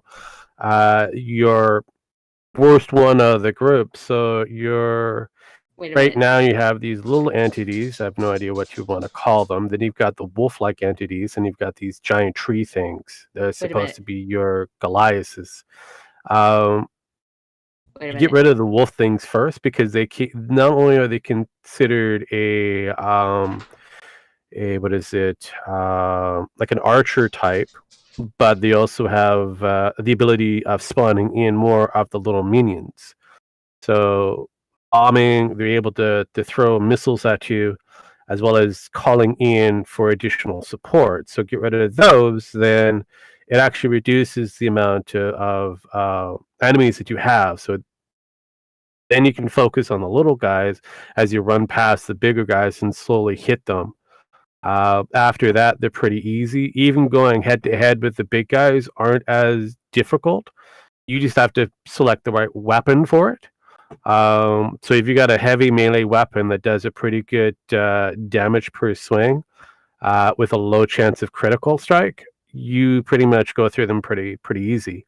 And since the game doesn't have a fast travel, they have what is considered waypoints, which is supposed to be strung along using a magical version of telephone wires. So you jump on that, and then you pretty much what is it? What was the Shock?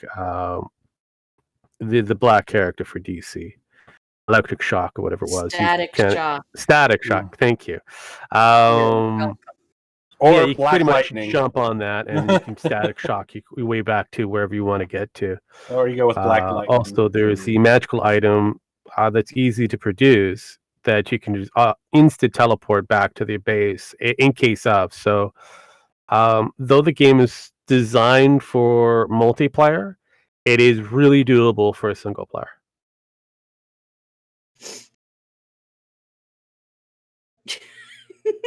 You couldn't remember Static Shock. Sorry. I don't really follow DC that well. You couldn't remember Static Shock. I thought it was Black Lightning, but he. Yeah, I was gonna go with that one too. But same thing. Let's be honest. Yeah, but Static Shock would be he's the one that actually used that particular travel ability. That's the only reason why I kind of went with the young black electric guy, or the Miles Morales version of Black Lightning. Oh, the blind Spider-Man. Yeah, basically, he is actually. Yeah, if you think about it, he really is. That. Yeah, well, actually, the Black Bolt or Black Lightning. He's your main hero. He was the biggest out of the group, and he showed up on the Amazing Friends and Super Friends, that kind of thing. Wasn't he technically? Wasn't Static Shock first, and then there was no. Static Shock was after. Because if you go to the Super Friends, the old 80s cartoon, he shows up there first. Black Bolt. No, who was first presented? Static Shock or Black Lightning was presented first. No, I mean Static Shock or Morales. Static Shock Miles. Static was first. Static was the first. So then he was Miles the would be the Static younger, of Spider-Man version. Okay. Miles Morales was the kind of like a clone, or at least an adoption later. So basically, yeah, it was Marvel again doing a better job of copying DC. Sometimes they do, sometimes they fail miserably. Yeah, oh yeah. Well, you had Deadpool, and he kind of became his own thing. So yeah, but keep in mind that the original creator not only did Slade Wilson, but he also created Deadpool, because they're basically the same character, just done in a different way. Yeah, one can break the third wall, and the other one can't. Well, fourth wall breaking. The other one is a super assassin. Yeah, technically they. War veterans assassin. Yeah. Yeah, basically. And depending on the who's writing and at the particular time of who's drawing it, he either has both eyes or he just has one. But I think iconically nowadays it's just the one. The one eye. Yeah. Slade is actually iconic for Teen Titans. Yes. Yeah, he's the main villain in Teen Titans, essentially. Because he wants to recruit Robin. Yeah. Mostly to piss off Batman. Yes. But they never really get his that original deep into target during the time frame when you had Black Mask in that, he was enlisted to assassinate Batman. Yeah. Also, you had the Court of Owls, and that's a whole different saga, or at least storytell. But as for the rejected DC super characters that they bring in, I really don't pay attention to them. If it's not Wonder Woman, Superman, or Batman related, I don't care. You don't give a fuck, yeah, basically. Yeah, it's like Static Shock. Who?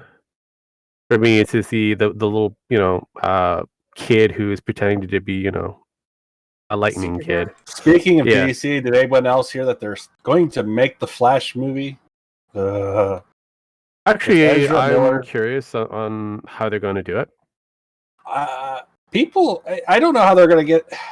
Ezra Miller's just really. I don't really care what happens with Ezra Miller. Ezra Miller is an asshole. It's the same thing like David Duchovny's an asshole. But oh yeah, I get it. But when it comes down to it doesn't matter. It's based on the IP. He just happens to be the head for that IP. It's the same thing like let's say Robert Downey Jr. became a complete asshole during the whole time frame while he was doing Iron Man. Would you really care? No, because he could pull the character off. Ezra Miller because again, Ezra Miller does pull off the Flash character. It's just he does pull it off. Barely. And again, there's like 6 different Flash versions. And he's the worst one out of all of them. Actually, no. I've seen worse. Which one? The TV series. No, the TV series. No. The old TV series.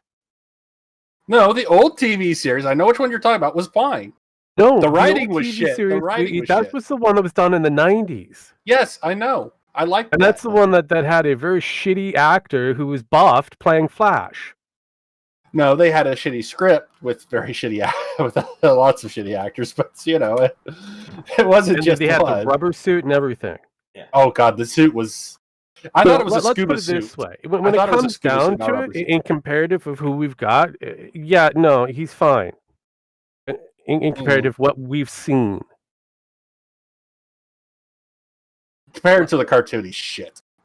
Wait, what have we seen? So I decided to go through on Steam and look for the community hub. Yeah, I found some pretty good memes of Phasmophobia. Oh. I'm displaying some right now. It's like, it shows a kid running down the hallway with a crucifix and a ghost behind him. And it says, me calling the ghost a bitch for the 27th time. The ghost behind him. The ghost on his ape hunt entitled my shit. Yeah. And here's another one. First 5 minutes of Phasmophobia, SWAT team entering the house. The rest of the mission, story me!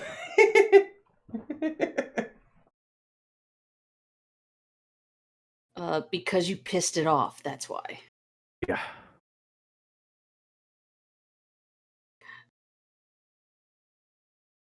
That would be why. Well, I mean, really. I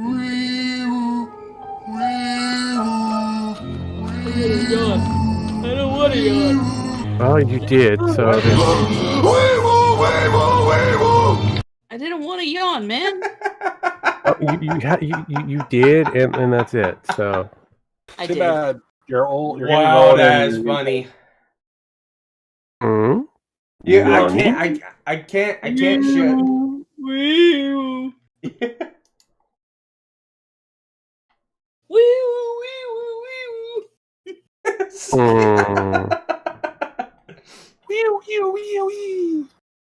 Yeah, no, that would be me. That would be me. So were Yeah, you on no. Kung Pao Chicken? What? You've never heard that before, Kung Pao Chicken?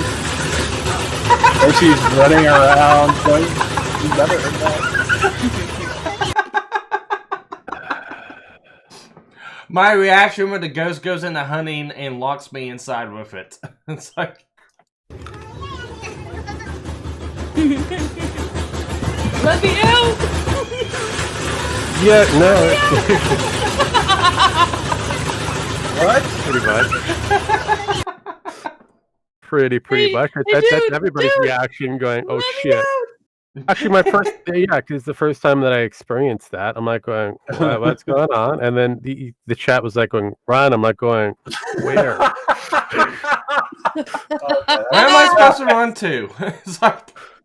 It's in front of me. Where am I supposed to run? We had a guy. I'm like, fuck it. It's too late. Me and my wife were once playing a game, and we had this guy who kept on holding the door shut and trying to get, and was had his mic off. He had virtual reality on. You can tell he did, and he was being a real dick about it by keeping the door shut and not letting us out. And the reason you could tell he had virtual reality is because he would be. You could see he could wave. He could actually wave his hand at you individually, and you would see it. Yeah. And we're like, motherfucker! We got really pissed off. Finally, he let us out, which took long enough. And then we tried to leave the area, but he wouldn't get on the fucking bus, and that was a pain in the ass as it was. So yeah. No, that's why you want to try to gather a decent crew instead of just joining other people's shit, because you're gonna keep have douches in that. I don't like playing with randos. I will not play. I will play by myself first. But this is kind of the same thing. This is an accurate representation of us. Yeah, pretty much. I was playing with yourself. Oh, well, usually you get the helping hand every now and then. In comparative to other days, so really. I'm sorry. I had to take a shot. You out of all people who have to be careful of taking shots. Yes. Yes. But I know. No comment. I know when to pick them. No comment. We're continuing the no comment for Pen right now. For her own good. Not for my own good. Yes, for your own good. You need to say no comments. No. In the chat, say no comment.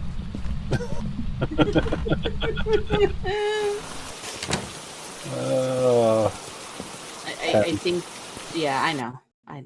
It's fine. It's fine. No, it's not. You keep. It's totally fine. Is it? Are you sure? Yes, I'm pretty sure.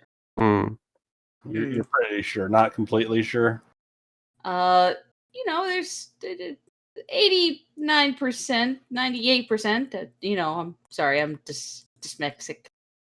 What is this? This is a video. It's called Phasmophobia. Miss L. Not many people know who Monty Python is. Everybody playing Ghostbusters. Nor do they realize what the Silly Walk's all about. What's her name? Well, I got a tribute song for you. Okay. This time somebody no, else's no. house. I'm I loving can it. hear when you're in the van at the start and you reading that shit about the ghost you tried to depart. Everyone or alone? Don't make me pull up That Mbop. line and it says it will only respond to those who are alone. It's not doing Well, you can always pull out the New Kids on the Block song that just came out. Drove me Yeah, I nuts. know, which I assaulted Gemeth with. Yeah, that was. You're welcome. I'll teach you to jump real early into something that at least a half hour a week time. Actually, it was beyond evil. It was actually just.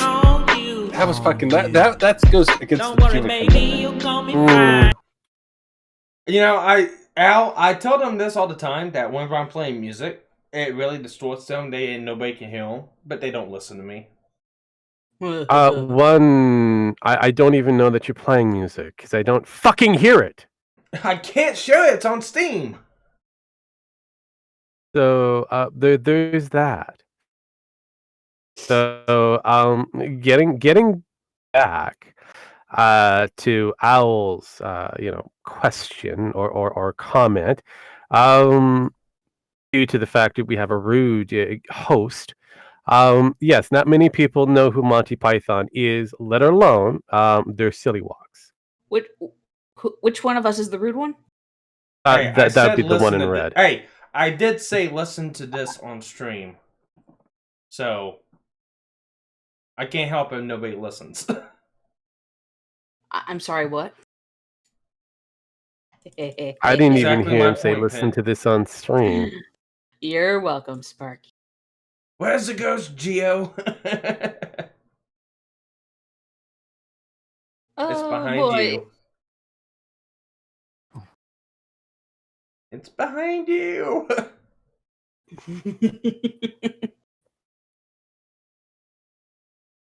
The fuck? Stay in the van like a coward. No, not like a coward.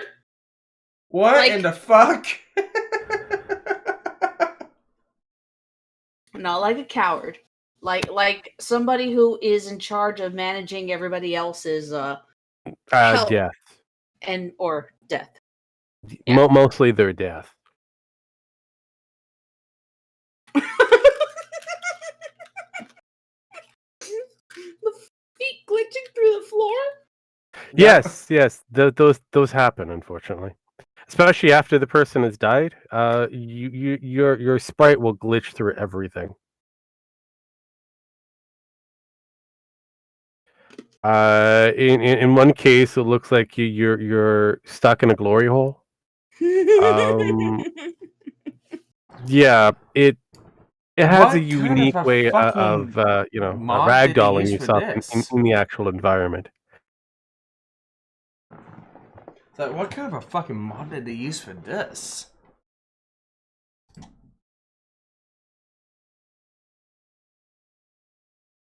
That's weird.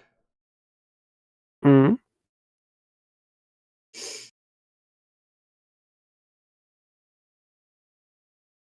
Huh.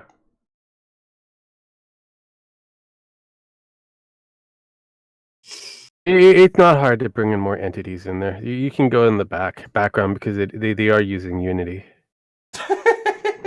There are Unity mods that you could use.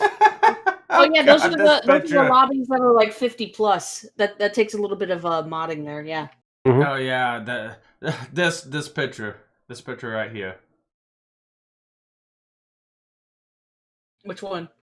I got it on screen right now. It's like the ghost in my house, me yelling Bloody Mary repeatedly in Phasmophobia.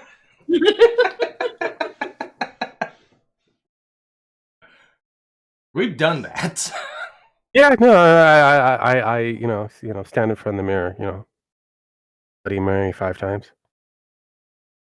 Real gladly takes on that risk/responsibility. Yeah, no, it is one of those things.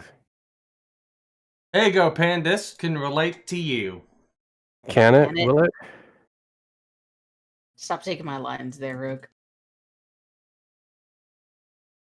They're easy to take.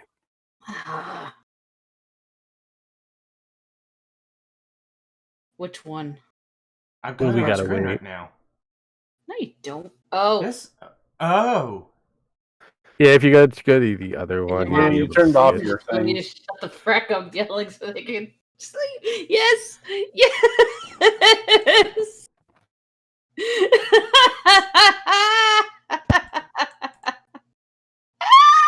Truth. Truth. Yes. Actually, Oh, I've had Casey do that to me 2 times. She came in here, gave me an evil look, and just shut the door to the computer room. Yeah, no, henceforth, very Rogue, rare that shut the you frack get up. a screaming rogue, because that doesn't really happen while he plays games. Look, and you're not even married yet. Congratulations, Sparky. Jesus Christ, is that a new model? I don't think I've ever seen this one. Yeah, they've got a couple of new models that are inside. Oh, they do? Yes. He They've, is played it- ugly. They've been playing around with some of the models. Oh, wow. Actually, I haven't been playing the Ghost game. Oh! No, I don't really like it. Holy shit. That would actually be either your Oni or your Demon type model, but because of the factor that they rotate the models, that's where it becomes kind of a problem. So that could be anything realistically. Yeah, that's your dead entity. It's still fucking creepy as fuck. Imagine this thing popping in front of you in a dark room. Well, that is in death mode, so yeah, it could possibly pop in front of you.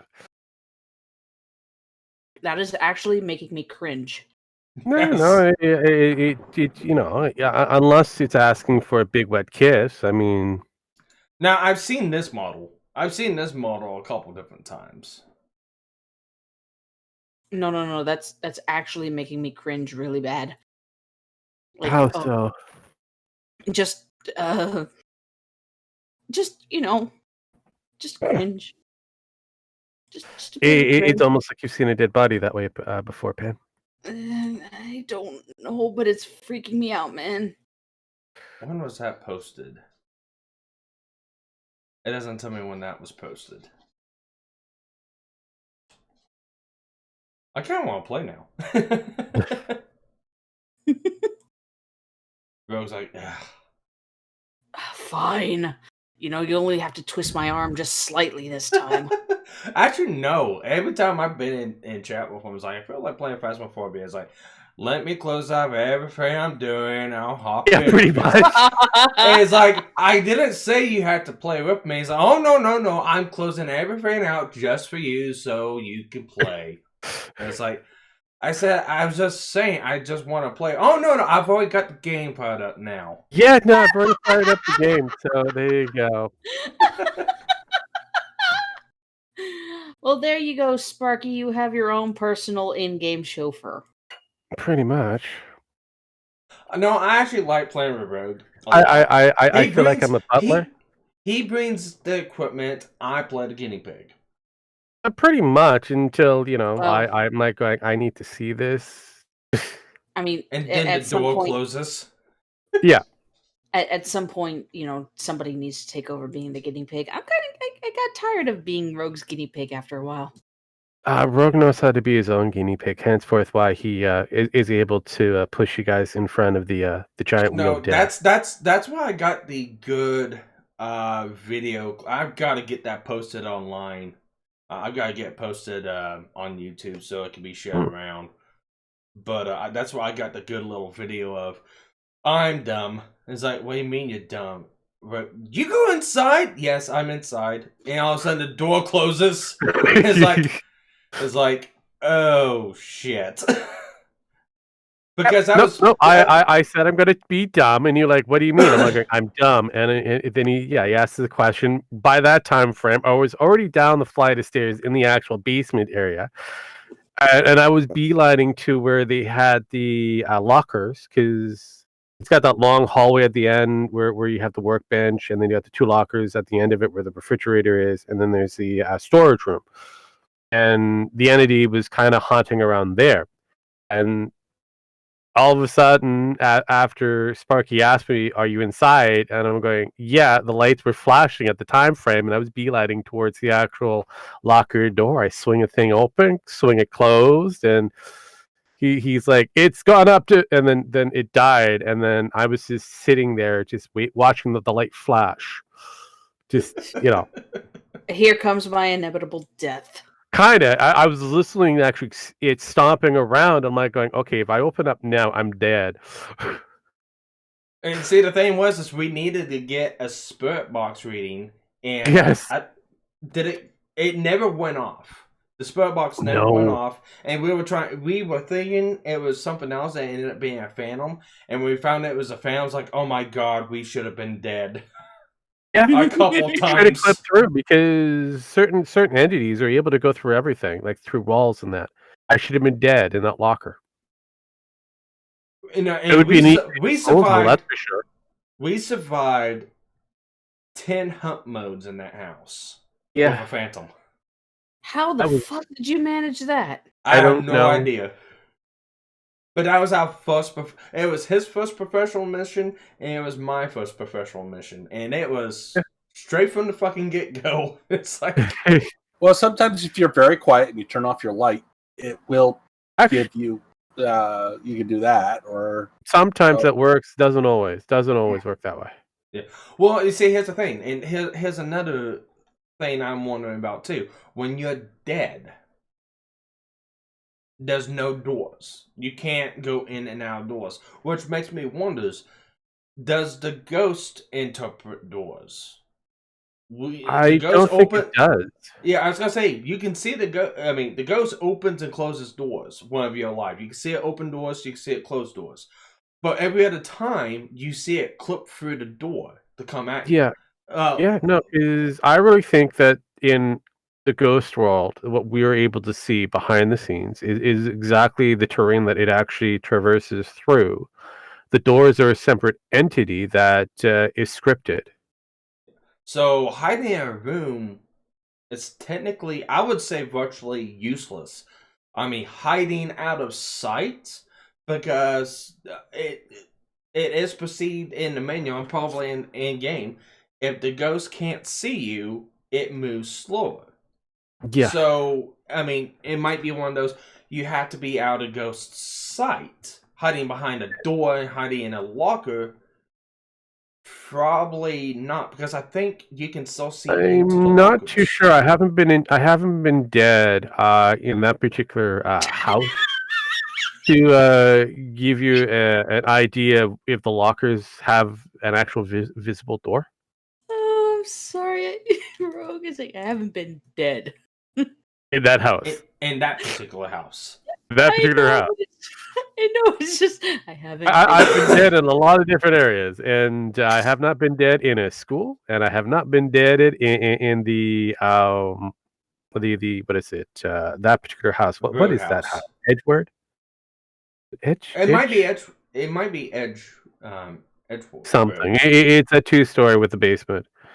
Yeah, haven't been killed in that particular one yet. So once that happens, I'll be able to tell you exactly how it's supposed to, but I would need another person for that. But no, that'd be an interesting concept, because if that's the case, then hiding in, I mean, yeah, just like with Penn getting killed in the one closet of that upstairs house. Oh yeah, with me and Jim Max. Yeah, and then we found out we couldn't, because there was no door. I didn't see a door, and the ghost just kind of ran up right up to you. Yeah. Well, I mean, I think it did that anyways, because it could go in through doors or closets or whatever. Well, but again, I just happened to be closest to it because I was the first one in its hunt path. Yeah, well, again, certain entities, it kind of overlooks the whole idea where the door damage is supposed to be. So, I do know when you go into spirit mode on certain houses, when you look at the closets, they have no door. It's just like an empty, like an alcove where the actual archway is supposed to be for the door is. And but I haven't really looked for, like I said before, the lockers and that.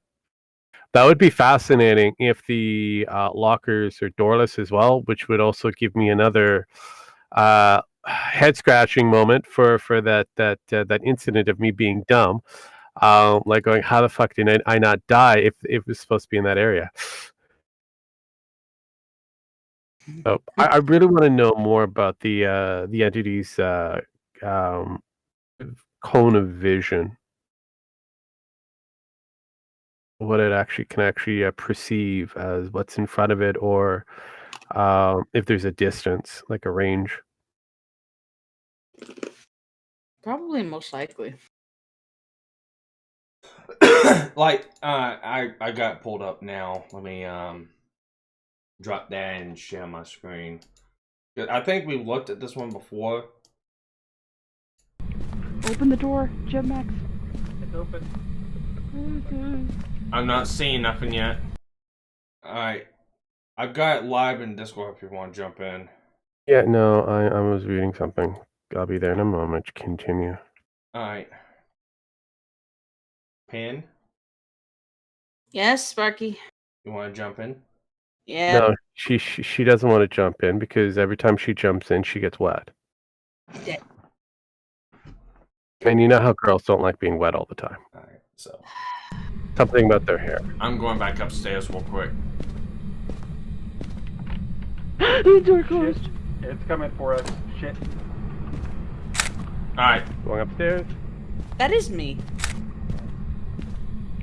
Open the door, Jim Max. It's open. Yeah, that is me. Okay, sometimes I just don't I'm worry, not seeing nothing yet.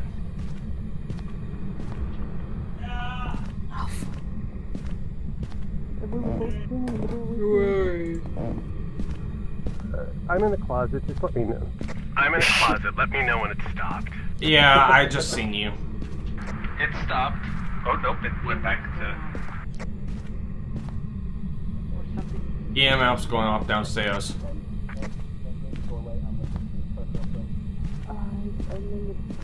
In the doorway, but I don't know if that's going to keep it from. Yeah, it went back downstairs in the basement.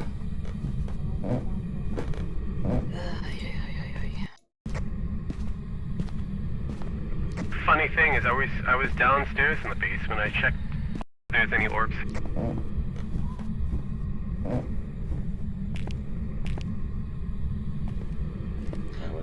I'm gonna follow you downstairs. I'm gonna stay in front of you. Let it play. There's a set of lockers right in front down the stairs. Yeah, that would mean that the lockers. So if anything happens, you can hide in those. Oh, look. Oh, I'm locked in. I'm locked in. Shit, I'm locked in too. Alright. Upstairs. Upstairs. I'm not seeing anything yet. Yeah, that's where we're going, and you had to have tracked it. Alright. Yeah. We're in the closet. I'm going back downstairs to look. And that's when it got me. Alright, it's coming. Yep, it was coming from the bedroom. Now it's walking around the front room. Then it's walking through the main room. It's coming upstairs. It's coming upstairs. It's... it completely went past Gem Max. Yeah. Yeah, Okay, it's guys, right in front of we you. need to Yeah, it's stacked back down to 0. Yeah, That's I think interesting. I got a picture of it. I'm coming out. I'm dead, and it's a phantom. Yeah, it's a phantom. Now I actually go downstairs in this one. That will lock So that us down in the changes. basement. That changes the Rogue, whole it's coming. idea then, because You see, here's the thing. It passed Rogue on this one. Oh shit! Stay in the closet. It's going downstairs. Could you It go just back? missed you. No, because of the search pattern. I've got a solid light. Is it done? Yeah, it went back downstairs in the basement.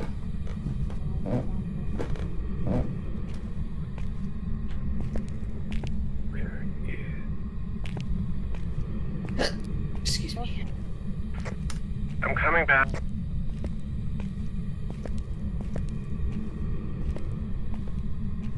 I'm not seeing it in front. It was like a wall. Those are lockers. They have Are doors. shut. Lockers have doors. Actual physical doors. Yeah. Everything else doesn't.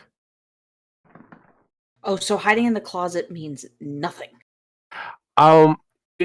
It depends, because if you notice the one where the entity walked past and it went downstairs, obviously there's a range of visual that it needs, as well as it's probably locked on to specific players for attacks. Because again, I've been going through different streams of Phasmophobia, and those who are able to hear it, for the starting point of it, that means that entity is locked on to that particular character. So then that was just it. Is it targeted me? Did it matter for Gem Max? Correct. Yeah. If Gem Max happened to be in front of you, like literally in front of you, you would have survived. He would have been dead. So yeah. You should have pushed in front of him. I was gonna say, push him in front of you. Yeah, this is push him right in front of you. But yeah, no. Looking at that, thank you, Sparky. I was going to ask you to go back a bit, but you did go downstairs again. So, yeah, those are the locker doors. So that would explain that the entity cannot see through lockers. As far as we know, now if I go back to 1412. You're hiding in there. Yeah, no, and again, if you watch the right now. Yeah. And we didn't know where it was coming from yet, and then when I walk out, I see it. Yeah. Rogue, it's coming. Welcome. And then as you look at him, way in the corner, but there's a wall, shit. and it goes Stay in the closet. right it's down. going downstairs. So it just missed you. I was out of its light or light. Is it done? Yeah, it went back downstairs. Yeah, but it was going in motion. Yeah, but so was Jim Max and Pin. No, not necessarily. If you go back, if you go back up to where it actually walks upstairs, them being in the actual closet area, there's no doors. There was no doors in that closet area you were in. Correct, but it never came upstairs to me. Yeah, because but that was the first time. That was the first time I ever went upstairs that I see. Yeah, and it never went upstairs. You kind of followed it. It never showed up. So it stayed downstairs. I gotta go back through the hallway. We have a down small back spike. into the basement. Say something. Say something, bitch. Say something. I'm giving up on you. It just might. Spike just went up to 4. Okay. Went back down to 2. Pin, I'm gonna follow you downstairs. I'm gonna stay in front of you. There's a set of lockers right in front down the stairs. So if anything happens, you can hide in those. Oh, look. Oh, That's the thing. I'm locked I in. can hear I'm the locked doors in. open I'm and locked close. in. Upstairs. Upstairs. But I think those are scripted. I'm not seeing anything yet. I just sneeze. See, when you go upstairs, you can see two of them clearly. I'm going back downstairs to look.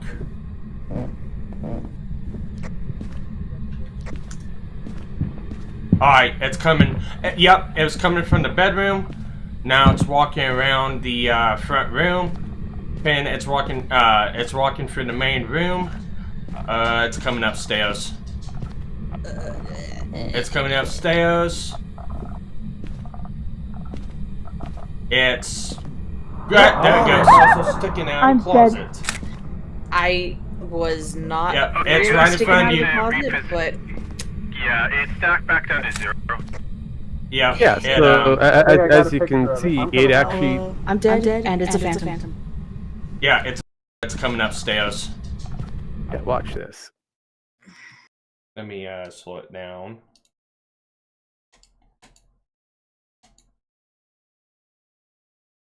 Yeah, 'cause as it's going upstairs, I can see your arm right here out of the door. Yeah. I know what you can see, Sparky. That's not the point. When I was in the closet, to me, it looked like I was fully in the closet. Yeah, and that's the problem. The entity itself picked up, and then you can see it automatically turned and looked at you, disappeared. Your character is now, well, choking to death. Ragdogging. Yeah, it's ragdogging, dolling, I should say. And then it. But the ghost Jim disappears Max when is that taking happens. a photograph. You And then yeah, see, you have it. It's got like a replacement sprite for you to turn around, and then it's looking at Jim Max. And I got a picture of it at that See? moment. Yeah. I don't know if I got and one. it disappears, but it was like its cone of vision was focused on him for a bit. I don't know if my taking a picture stopped it or what, but Would have. Yeah. It is very possible because certain entities, I think it was a phantom type that. Yeah, if it's otherwise it would have killed you next. Yeah. Could have killed you. So, this wasn't a phantom. This was a wraith, I think, or banshee. That's what it could have. Don't remember, but she said it was phantom. Regardless of the factor of how it goes, No, it was a revenant. There you go. But like I said, regardless of it, because of the factor that it was looking directly at Gemmax after it's done its kill, I think it needs time for it to do it again. But it's almost like it needed a cigarette in about 5 minutes before it Well, see, geared up. here's the thing with the revenant. Can travel very fast when hunting, moves slowly if it can't see any humans. Right. It was kind of booking it. Yeah, it was moving it pretty dang. Yeah. So, and it really focused on Gemmax after it did its duty. Gave one to the queen. So, I was going to say, did anybody find a bone after that? Because I might have given the ghosty a bone. You might have, but also if you look at that particular sprite in comparative to the noise it was supposed to be making, there was a lot of when it was in the front room area or the living room area. There was a lot of like pounding noise, even though technically it was dragging 1 foot. I was going to say those were the footfalls. Yeah, there was a lot of footfalls for like a 1-footed, entity. Hey, Red Feather. So realistically, yeah, there's a lot of scripted sounds for certain entities, or for that certain moment while the entity is about. But I really think for the kill, and this is something I'm really focusing on. I really think once it's tagged a certain entity, Individual? like individual, it goes after that one first. And if there's somebody who happens to be in front of it and they can't get around it, like it's a physical barrier, then they'll just kill off whatever's in front of that barrier. That might be the way it's been programmed. Also, I found out you can be killed outside the house if you're looking through a window. Yes. If you're too close to that window, it can come and get you. Yeah. If you notice, that the houses themselves do not have doors. So, from what I was informed by William, it is possible to be killed outside of the house. Mm-hmm. And see, that's another thing too. We were noticing, like with the I'll be right back. The one I Okay. I don't even remember if we were streaming or not. I don't even think we were streaming. I kind of wish we were, actually. I'm gonna get OBS up and start recording, especially if I become a ghost. We should all be recording at least, so we can review the material afterwards and see where we fucked up. Yeah. Basically.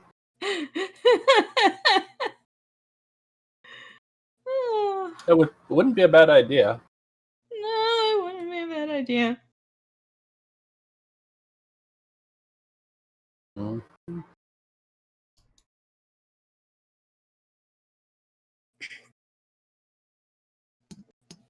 Oh God. Okay. So what do we have here?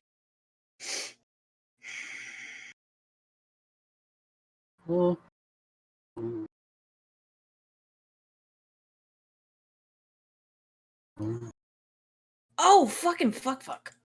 I have a guideline where I'm not supposed to have a guideline. I need to snippet tool. Yes, I know you guys are bothering me. I'm sorry.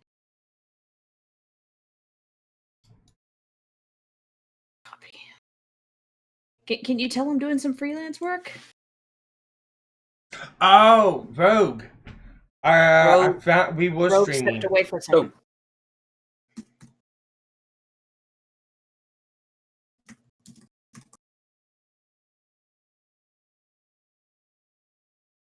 We were streaming. Cool.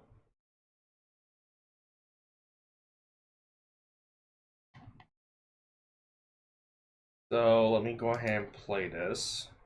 Bloody water, damn it. Yeah, still no. Here's what I don't get. Why a fucking X on a table? I get you don't like your neighbors or that, but seriously. Carving up that Thanksgiving turkey. Yeah, well, I mean, that happens, just around the corner for Canada, and about a month away was for this the one where it was in good old US of A. Oh, they just had their wait. Alright. They just had their Thanksgiving this past week. Oh. Who? The Canadians. Oh yeah. Yeah, I told you that. No, maybe I didn't. I said Happy Thanksgiving to Rogue, or belated. I think it was last movie, not this last one, but the last one, but before that. But yeah. Oh, that's interesting. I've never seen it flash Apparently, both your Rogue in a lights corner. and the lights inside the house This is a beta, so. That's really neat. I've seen it a couple times in the alpha, but just it doesn't seem to work as well. Yeah, this is the one where Rogue gets killed upstairs. I was streaming this. Going upstairs. Are the lights off? Yeah, lights off. Alright, I'm going upstairs.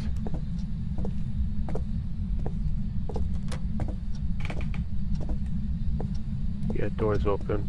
Just in case. Headed upstairs. Whoop, whoop.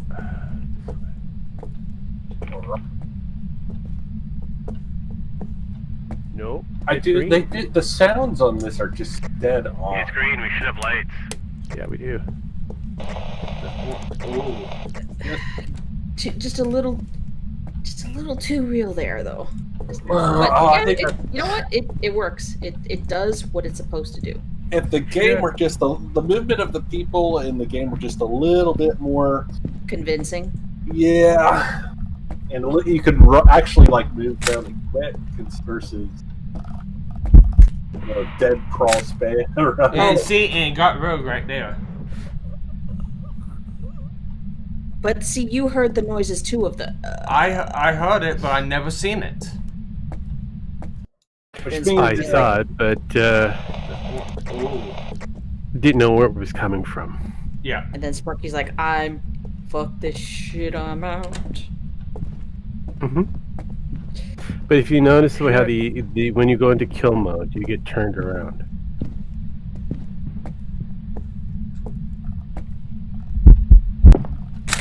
You get the boom, boom, boom, boom. Yeah, if you're staring directly at it, your heart rate goes up. Yeah. And then you get turned around. Yep. Well, because it's basically choking you, so you're like. Ugh.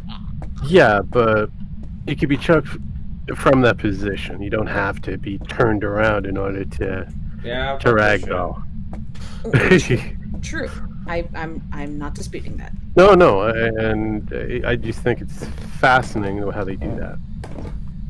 If you look at the way how the character is when it's in front, once it goes into choke mode, it automatically drops everything. Once it's turned around, then it goes into the animation of being choked. Yeah, fuck this shit. Oh, yeah, no, just give me a moment. Explore around. You know what I'm doing? Like, say, give me a moment. I need to know where it's lingering. Master bedroom. I'm gone. Yeah, but it came this. up there. Adios. Fuck You're It on got your me in the own. corner, so... I know. I didn't get to snap a picture of it. No, but Nice I need to know that you where can always it be counted could on there, Sparky. It is all over that master bedroom right now. I don't see it. That's setting off sounds. No, I know. Suckers. Okay, I'm in the master closet. Going through. Obviously, Out of the closet what's room. this? No, that's the. Okay, I'm gonna go towards that door. Okay, I'd be awesome if I actually set off the alarms. It would. Rafe. Rafe is one of the most dangerous ghosts you will find. It is also the only known ghost that has the ability of flight and has sometimes been known to travel through walls. Yeah. Innate strengths. Rapes almost never touch the ground, meaning be trapped by footsteps. Weaknesses. Rapes have a toxic reaction to salt. Yes. That's it. That's all we got. That's what I mean. It's spiked up to a 10. Yeah, no, I kind of figured that, but like I said, it snuck up behind me somehow. Oh, it did. I was in a corner. Yeah, we were right there in this corner, right here, upstairs. Right. Oh, I found the voodoo doll. Oh yeah. Can't interact with it. With it? I cannot. It cannot interact with it, but it's in the kids' room, on the main floor, the double room. Okay. I guess it'd be like a guest room.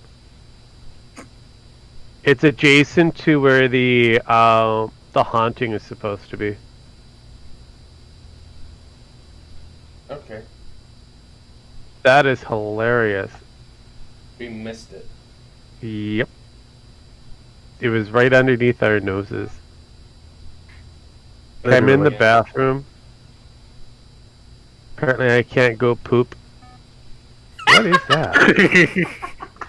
Oh, it's a spray can. Interesting. Okay. I have to, void my bowels. Yeah, of course. Oh. I think it's doing it while I can't see it. So it's disappointing. Sometimes when you die, you do that. Hopefully I piss it off since I'm here. Technically, I'm an entity inside. Oh, we got a KG. How you doing, sir? Hey. Can't kill me twice, that's for sure. Though that would be fascinating if it could. Oh, yeah, I know. Oh, wait, no? Alright. Nope. I'm gonna go You're not an upstairs uncle? since it's not down I here. am an I did uncle. find one of the However, if I find out whoever switched the Killer Groove to Uncle Killer Groove, we're gonna have to have a conversation. I can see why they removed the doors, because it would be very difficult to interact with it. Can I record it? Yeah. Record the beating? Yeah, for prosperity reasons. Yeah, go ahead. The ghosts need to interact with it. Remember to wear your mask while you beat the person, so you won't get COVID. Well, I found me, and he won't get COVID either. Huh? That's I found me. You're right. You're I'm practicing kind your of free clipped speech. through the wall here. Don't forget to remind them you're practicing your free speech and your right to protest. Since it done got me. And it's also if I'm wearing a mask and everything like that, then it's not a beating. It's that would be the master. Unrest. It's unrest. Civil unrest. Yeah. I'll just be going civil unrest on Yeah, their well, ass. I'm not doing Or it's an that. idea. Remember, or it's an idea if you claim it's Antifa. Oh yeah, because apparently ideas can knock people's teeth out. Yes, That's the they're allowed. bathroom. Ideas are allowed to knock people's Go that way. Does that mean I can say that Killer Groove is not an individual? It's a had to spiritual clip through idea the wall from the of a master. collective? There you go. Yeah, you found it. You found it out. You give me time, I can rationalize anything. Well, can't you work see with it. the left, they will rationalize. Is that weird? I can hear it making footstep sounds. No, I just buy a lot of stuff and I try and rationalize That it is to myself why I'm buying like my third of the same thing. I am in the bedroom area. Oh yeah, I've done that. Oh, it's Yeah. called COVID now. I think I know. I think I know where it got. Guys, keep it down for right now. Alright. Got to where it got me. I think Party I know. It would be in the master closet. Are you playing something right now? Or Yeah, it would have clipped upwards in the master closet. Alright, let me take a look at the map here. That'd be in the yeah, the upper right. That's where I'm at right now. There is where we were. Yeah, you're exactly right, because the main breaker Yeah. is in the middle. And I was in the corner in the upper right. Yeah, the main bedroom. Yeah. In the middle of it is right above the breaker. We done fucked up. Though we also So we know pretty how I smart. got you. Yeah, no, I was kind of confused on how it was getting because I can hear the heartbeat. I'm like, where the fuck is it? I don't see it. And then all of a sudden, I heard the creaking things and the fingers and the breaking of the glass. I'm like, okay, it got me. We done hit in the wrong spot. Oh hell yeah! We should have figured that fucker out. Oh well. We gave it a smorgasbord. Oh yeah, well hey. So note to self: rapes can go up.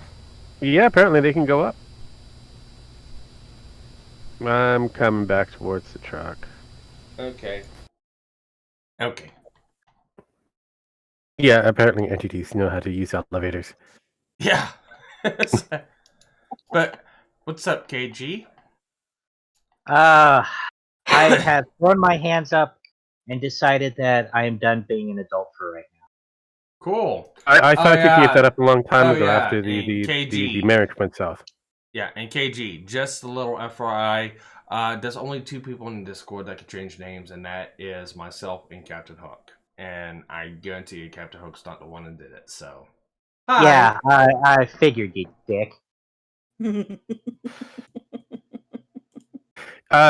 Sparky, next time you should have called him Uncle Fucker. No, I did it for Miss Owl's entertainment purposes. Hey, no, I get it. Oh, so And it's, believe it's me, Miss nobody- Howley's fault. And nobody's been fucking this uncle for at least a couple of years, so that wouldn't even be applicable anyway.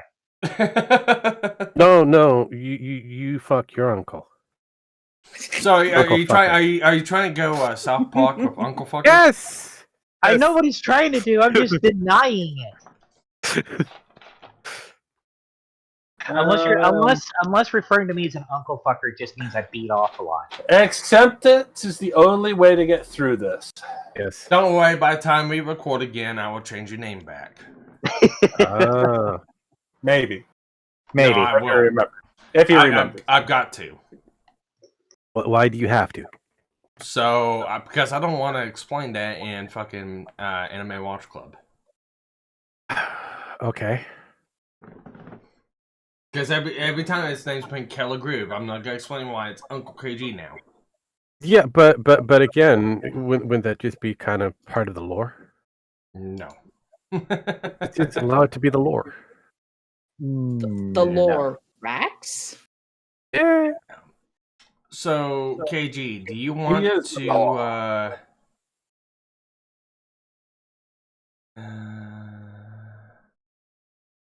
Finish that thought process. Dance a happy jig in my underwear? That would require me putting underwear on. Oh my. As long as you have the lotion, it's fine. Otherwise, you get the hose again. Rogue, don't Don't. No. Okay. Tempting me with a good time? No. Stop. Stop now. Goodbye, horses.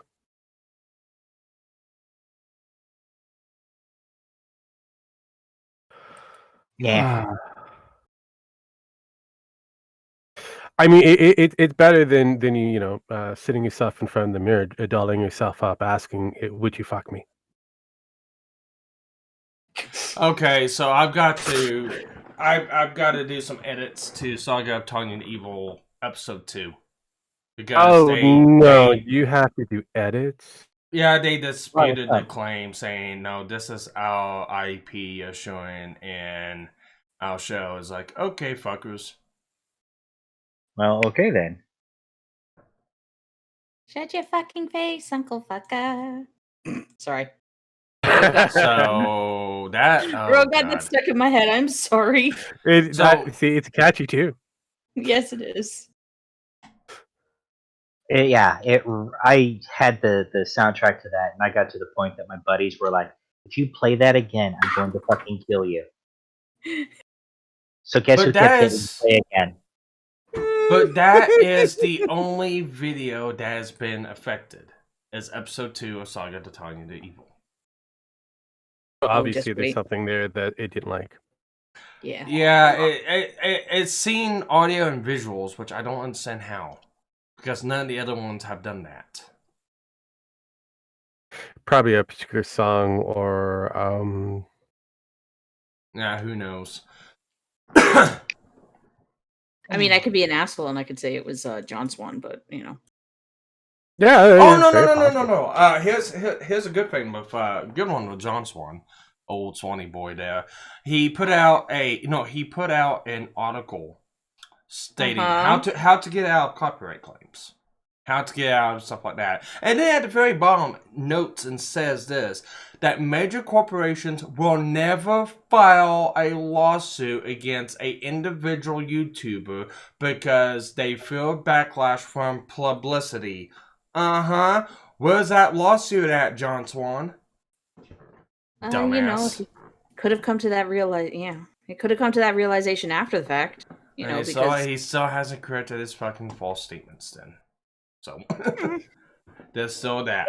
But because there is it's a twofold factor, and I'll tell you why. It's the backlash of publicity, yes. But it's also that if it ever does make it to court and the court rules in the favor of the defendant, which would be those you make the copyright claim against, then guess what? Now they've just inched that needle a little more to, sorry, if it's on YouTube and they add commentary, it's enough to be considered fair use, and the companies don't want that definitive answer. They want enough wiggle room to basically kind of twerk your arm just a little bit, like, hey, we think you're doing the wrong thing. They want to abuse the copyright system. Is what can I just be that guy and say that Penn said wiggle room, and then shortly after that said twerk. Wiggle. Yes, you said wiggle room, and then you said twerk. I said wiggle. When did I say twerk? Yeah, you definitely said. I did not. I thought you said twist. I said twist. I didn't say twerk. I said twist. You said twerk. I said twist. Oh, so it's still a dance move that means that the butt's moving. So you're either wiggling and twerking, or you're wiggling and you're twisting. Either way, you're getting funky with your bad self. I actually have to facepalm at this. You're welcome. Wow. Anyway, that's so old that it died on the floor. I wanted to tell KG some statistics. So how do you want to say that fucking word? Statistics? Whatever. Hey, analytics. Just say stats. Yeah, stats. So, there. Clockwork How about Planet this has data. Clockwork Planet has 22 views. Okay. Goblin Slayer has 34 views. And Saga of Tongue and Evil has 61 views so far. No shit. Full engagement. hell yeah. Yeah, no, again, it comes back down to people like a little blonde-haired Nazi girl. Tells you a lot. No, psychotic, blonde-haired Nazi girl. Still, blonde-haired Nazi girl. Most Nazis are psychotic, so that's kind of a gimme. Believe it or not, and this is actually something that goes back to my youth. When I was working for an airline, I actually met a gentleman. I wish I had more time to talk to him. He was amazing. Do you want my ruling pen? But this guy, in a second, he was going from my state, my airport to, I think it was Seattle, and he was saying something, and the guy at the counter goes, "Excuse me, sir, but we don't appreciate your neo-Nazi ways here." And the guy, who's a full-on German, says to this kid, "I'm not a neo-Nazi. I'm an old Nazi." The thing is I actually got a chance to talk to him for a little bit, and this guy actually was a member of the Nazi Party and everything during the war, and he was a scientist. Yeah, they exist. I know. And shocking. And the thing was, to this day, I'm kicking myself that I did not I'm going to go on break or something. But a chance to actually talk to somebody who was on that side of the war and hear why he did what, because he was proud about being a Nazi. Oh, wow. That's almost like trying to go through my family tree, because on the German side, yeah, they were divided in who was for the war and who was against. And being a big World War II buff that I am, I would have loved to have sit down and talked to this guy, and because we know what the Americans, the British, and so forth were, what their mindset was. But to be able to sit down and talk to a guy who even then, he's like, "I'm a Nazi. Go fuck yourself." Well, would have been amazing. You gotta look at it back then too. And you gotta look, okay, the people who are in that country, that's their country. So to them, they wasn't doing anything wrong. It's something that, the country is going towards, and a lot of people are on board with it. A lot of people know what the true ins and outs were.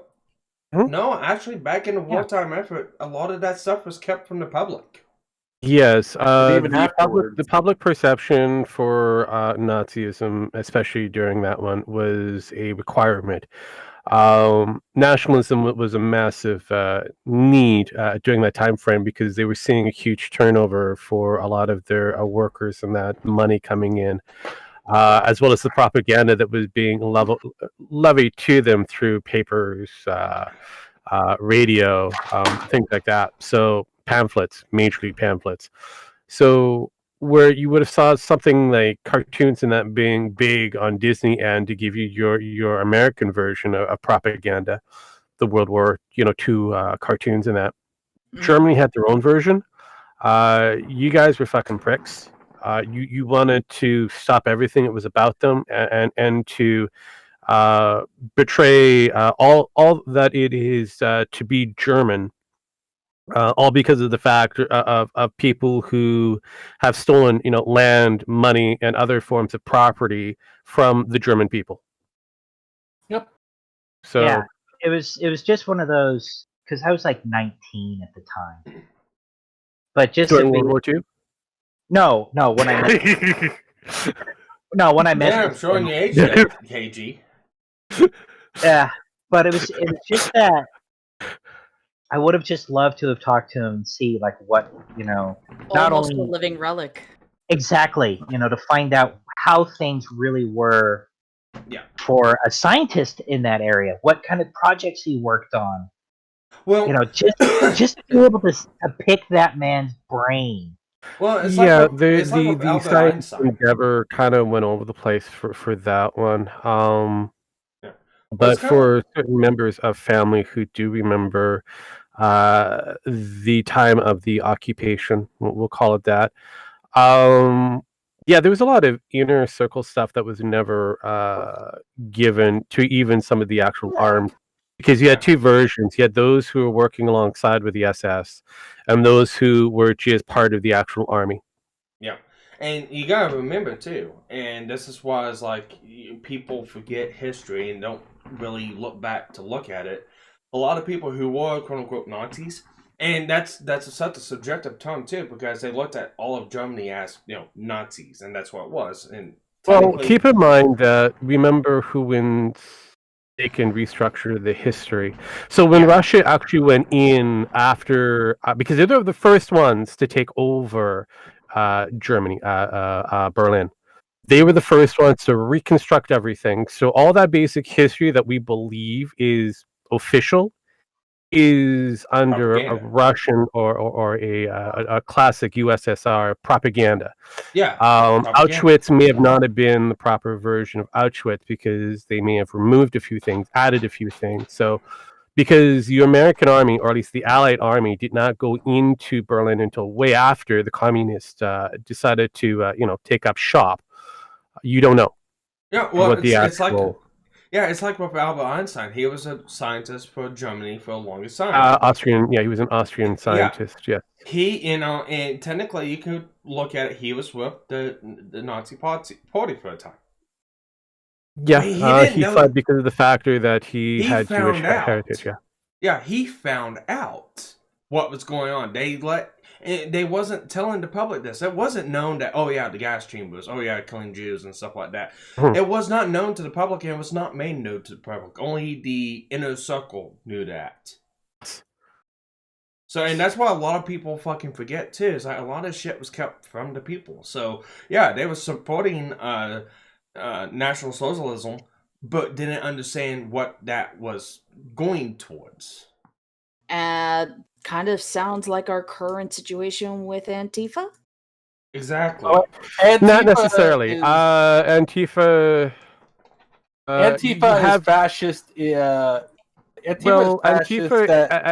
Antifa has a different structure altogether. They are very American, very, very American, with their structuring. So were the Nazi Americans, but yeah. No.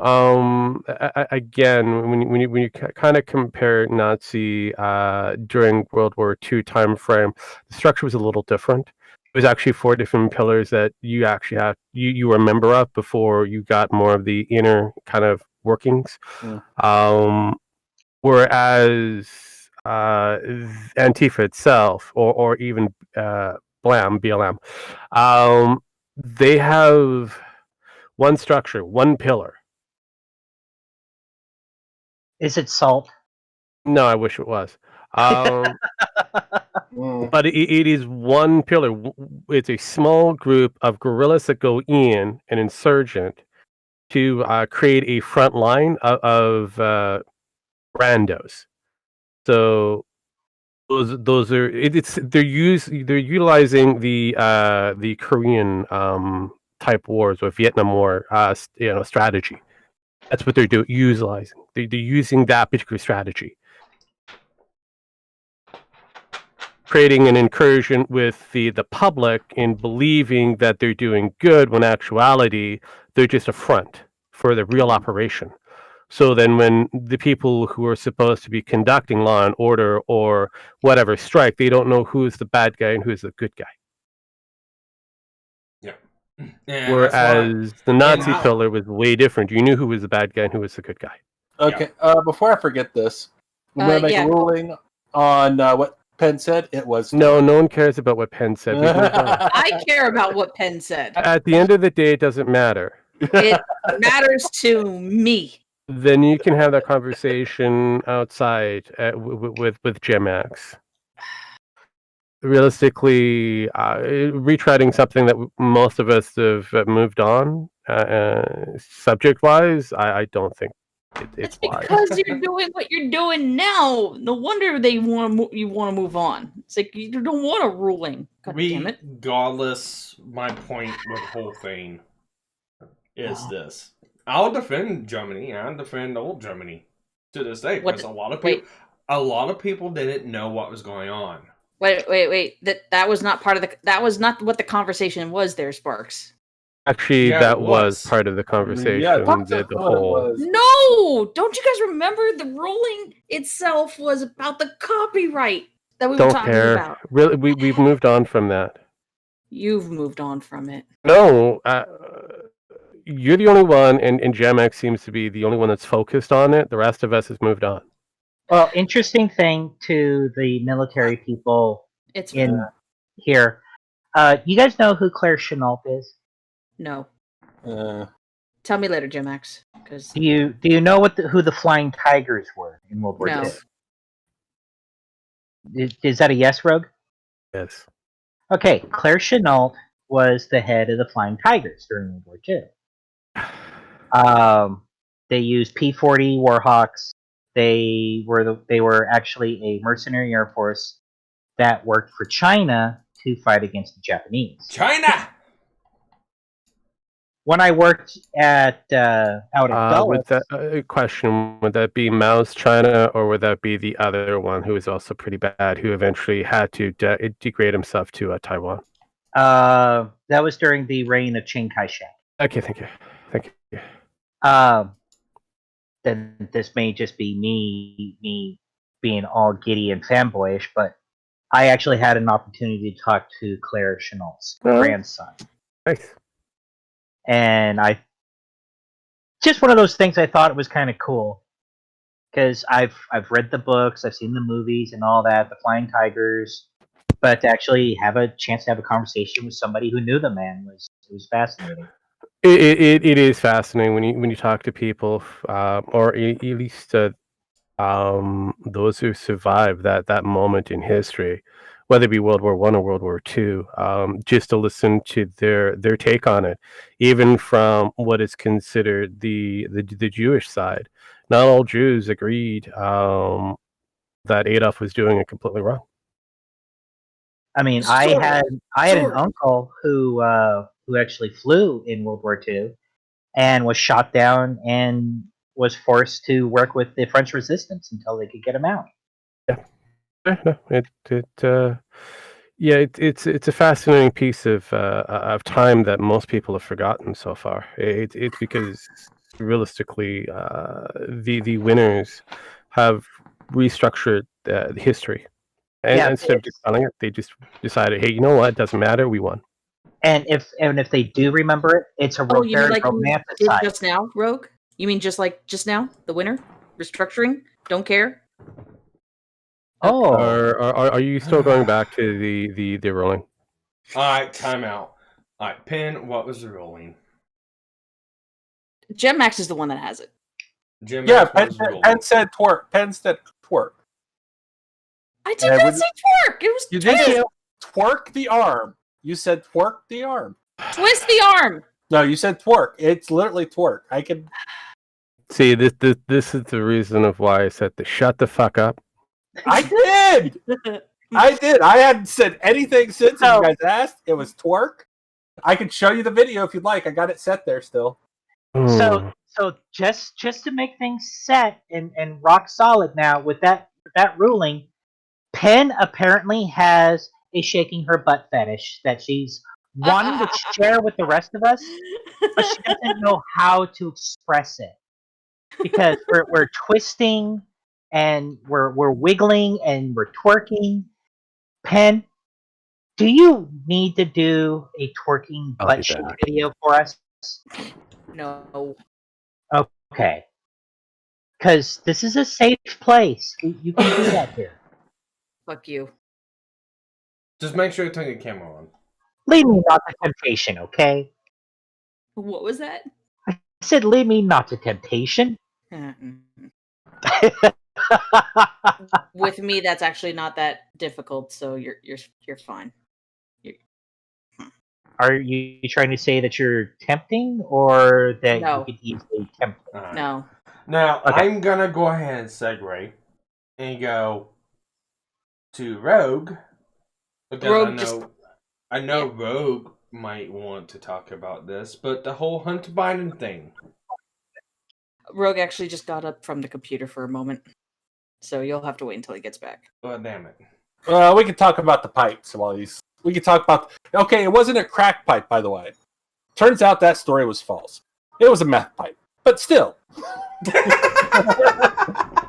That story. No, seriously. I don't know if you saw the picture. I posted it in Discord. I seen it, but still, it's I all will the Facebook and repeat my original statement. It was a false story about being a crack pipe. It was a meth pipe. So Does that really make it any better? No, it doesn't. But it makes it worse. Hilarious.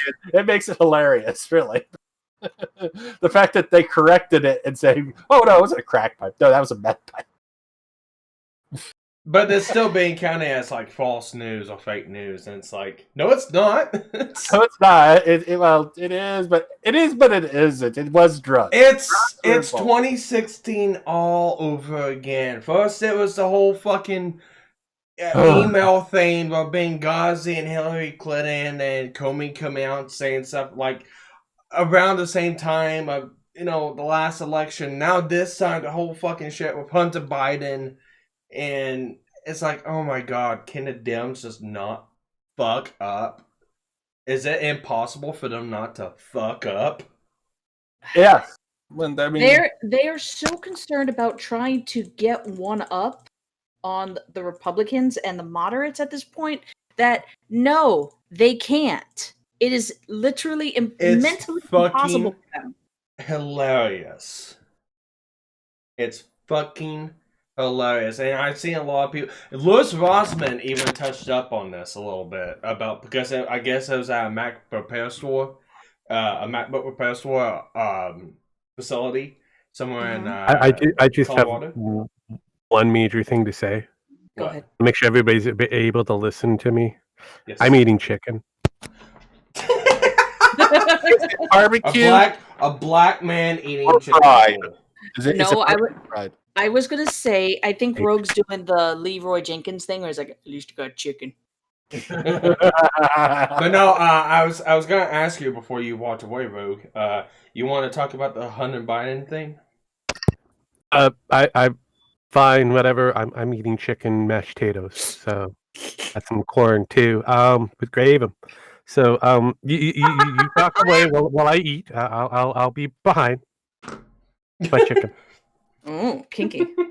Never mind. I'm gonna shut up. You know what? Shut up. Rogue, Shut up. Rogue, is it freaking looking good? I'll let you know in a few moments. Good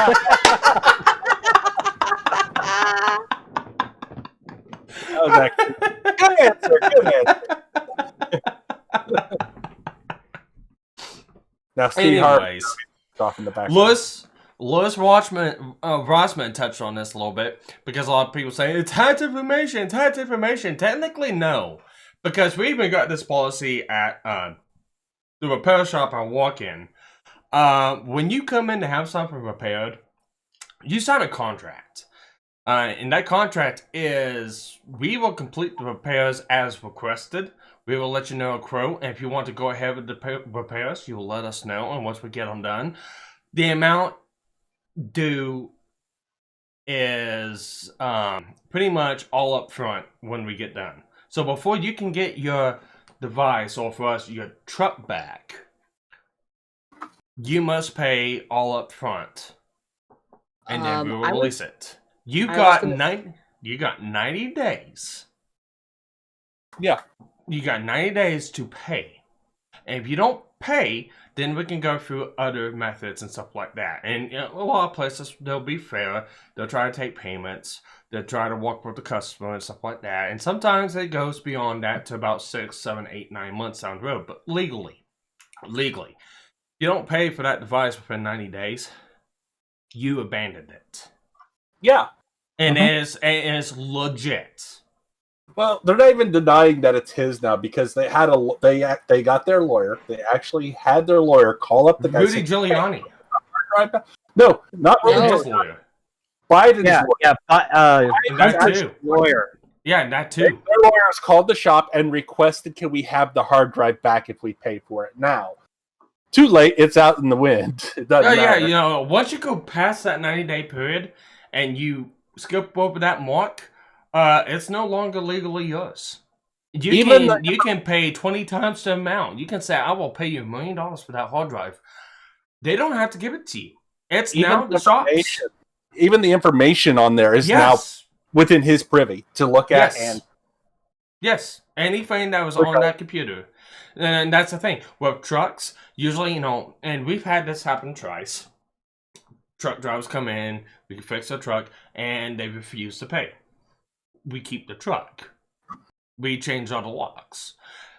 We don't have to let them access to get anything out of the truck. Yeah.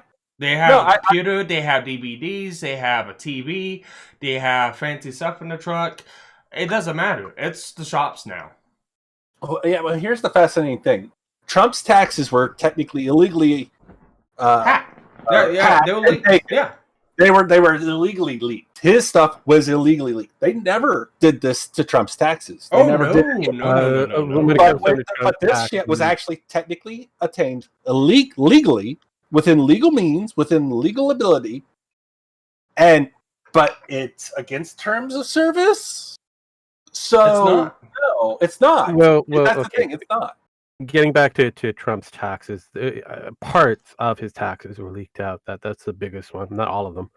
As for Hunter Biden and his hard drive, unfortunately, because he decided to give it to a pawn shop for either a repair shop or a pawn shop or wherever, it doesn't really matter. Repair shop. It doesn't really matter. I mean, you pointed it out already that there is a limited of time. Once that limitation has exceeded, it is now the property of that shop to do as they wish. And if they find something that's interesting and able to make more money out of it, it's capitalism at the highest level. Yeah, like getting a reward for turning over information to the FBI. Yeah, yes. Even though the FBI didn't look into it, which is really the FBI didn't look into any of it. This was been leaked and released by I think parts of the Trump administration. Luckily, the guy kept the original hard drive and sent them only a copy. So that was the smartest thing he did. Plus, he kept multiple copies and gave them to friends in case something happened to him. So yeah, well, keep in mind that he's one of those I'm sure he's seen his fair share of incriminating bullshit. Yeah, of course. But tinfoil hat type wearing individual who doesn't really trust government, especially certain type of government under a certain person's control. During the time frame, could have been Obama. When you have an extension off of a democratic rule with a certain body of people who still exist once, let's say, a Republican rule is in place, I'm not shocked that certain individuals decided to play wingman with the president and to try to hide shit. Yeah, that's not shocking whatsoever. I don't know. But it's just kind of bullshit that they're, the way the rules, we always know the rules are always unfair for one group and different, we always know rules that. for thee, not for me. Yeah. Yep. But that's the thing is, okay, you want to go on the notion that and this is for Twitter and Facebook, and yes, 230, section 230. However, Groove, are you building a build Gundam? They are taking steps into a public. Or are you just building one of those, clip-on type Gundams that are model? I hope they could technically do that, but once they pull that trigger, they got nothing on Twitter after that, and they can't. They really don't want to pull that trigger. They just want to threaten pulling. They've already pulled the trigger. That's the thing. They've already taken steps as being a publication because they are blocking publication articles, which they had never done before. No, Congress doesn't want to pull the trigger of making them a publication because then they have no power over Twitter. And they want to have that little bit of power, and Twitter's kind of realized that. So really they have no choice but to pull the trigger now, and then Twitter will be fucked because they really don't want to fuck Twitter, but they're going to have The Senate's already indicted Twitter.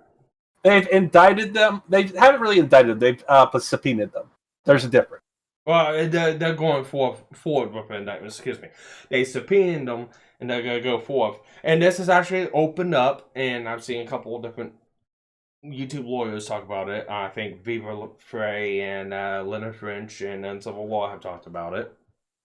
And they're using this as the gateway to reforming Section 230.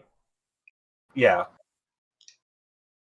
Well, the thing is, because here's the thing. Okay, that's fine. You want to claim this thing from this thing. The thing is, if you have a terms of service, you have to implement them fairly. Oh yeah, and that's the only way you can get protection underneath Section 230. Okay, they want to state that this whole thing is quote unquote hacking. It's come out, it's not. Technically, this has all been done legally with Biden and stuff like that. Okay, you want to go through hacking? Why didn't you do this with Trump's taxes? Because technically, that is private information that was illegally obtained, especially for hacking and then leaking. Why wasn't that censored then? You do not keep true to your terms of service. You do not keep true to how you spread it or how equally you enforce it. You are then by breaking the provisions of safety that are given to you by Section 230. It's even stated in Section 230. What really screwed them over, though, is when they decided to block the actual website of the Republican Party who was posting the story on their website, and they said this site, and they were like, "Oh, really? No, it wasn't. Government Yeah, website." A .gov website. Yes. A .gov website is pandering illegal activities and harmful spyware. Interesting. You fucked up. You can't, you're not allowed to block a government website in the United States. And I don't think them saying it was an accident. No. No, they did it on purpose. They did it on. But you know, they always do that. They do it on purpose, and then they say, "Oh, it was a bug. We're so sorry. It'll never happen again." It's like, I'm sorry. That can only fly so many times. Yeah, well, unfortunately, until a Senate does anything about it, which they haven't anytime soon, have done shit. There's been a lot of different people showing up in front of the House or the Senate and chit-chatting about the way how the internet's supposed to be running and blah, blah. Nothing's been ever finalized. Yeah. So until there's a proper ruling or until there's an actual decision, all of this, how dare, a large, powerful internet, business shut down the government. Man, sorry, that's until the government says no. That's what I'm saying. This isn't the first time they have no. No, again, it's not going to be the last time either. Oh no, it's probably not. It's not. So until the government says something and they put out the rules, this is going to continue, and the argument of what this entity can do versus what the government is allowed to do is a non-talking point. It's a moot point. No, it's not, because they've clearly broken Section 230, and it's even stated again, in Section 230, and it's not a moot talking point. They have done it. Well, Sparky, sorry, Rogue, I'm going to cut you off. Go ahead. It's just like with copyright law. Until it is challenged and proven otherwise... It is being challenged.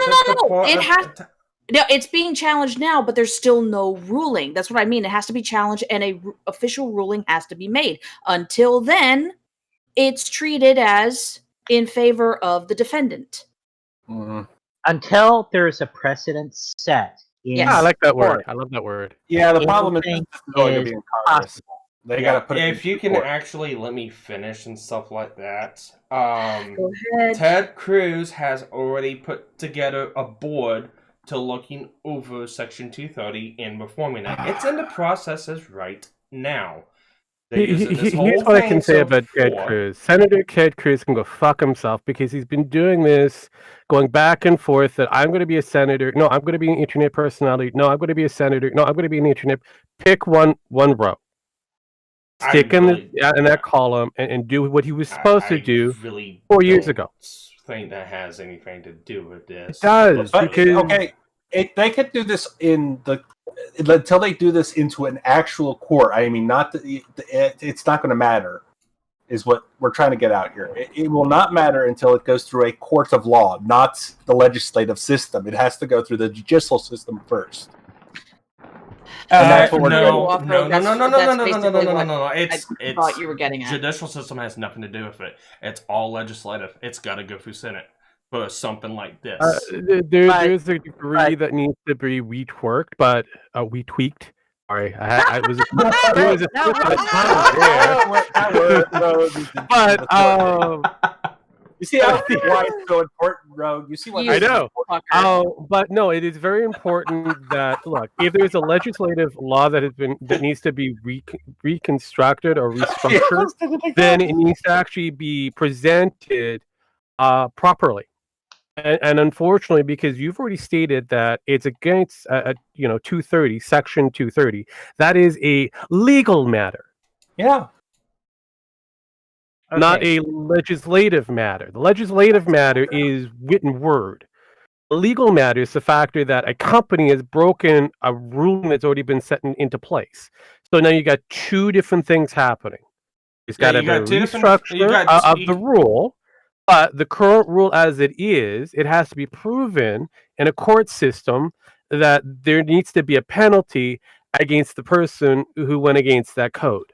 All right, two different things going on here right now. The legislative portion is changing Section 230 because it's not up to date. It needs to be tweaked and stuff like that. And they're using this incident that happened with New York Times and all that as the stepping stone for that. Now, legally, it would be up for the New York Times to go at Twitter because they were the party affected towards this. That's the legal portion of it. But what I'm talking about is the legislative portion, not the legal portion. Thanks for the clarity. Well, you guys Since also being affected. The thing is if the Senate and everything do say, okay, this is what the terms are of everything. If someone comes up and says, I contest this, now it has to go to the courts. So to back up whatever they say they're going to do, somebody's going to challenge and it's going to have to go to the courts. So the end-all be-all of everything is going to be the courts. Yeah, unfortunately.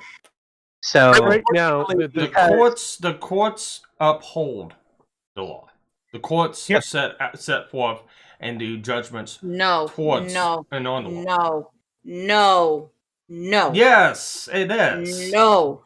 The biggest problem here. Interpret the law. The executive enforces the law. And the legislative changes the law. Rights and changes, yes. So I'm talking about changes to the law. The legislative I am hasn't done anything yet. A technicality there, Sparky, because it matters. Mm-hmm. If they change the law, regardless, if someone challenges it in court and the court overrules, then the law that was put in place is now null and void. Correct. And the precedent set by the courts is now basis of that law. Because that means that the legislative has to. No, that means that the legislative would have to go back and rewrite it in accordance of the new ruling. Right.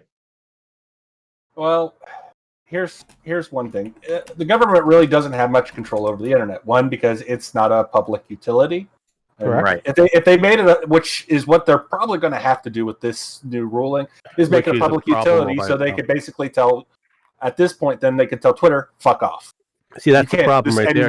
No, but that's the problem right there.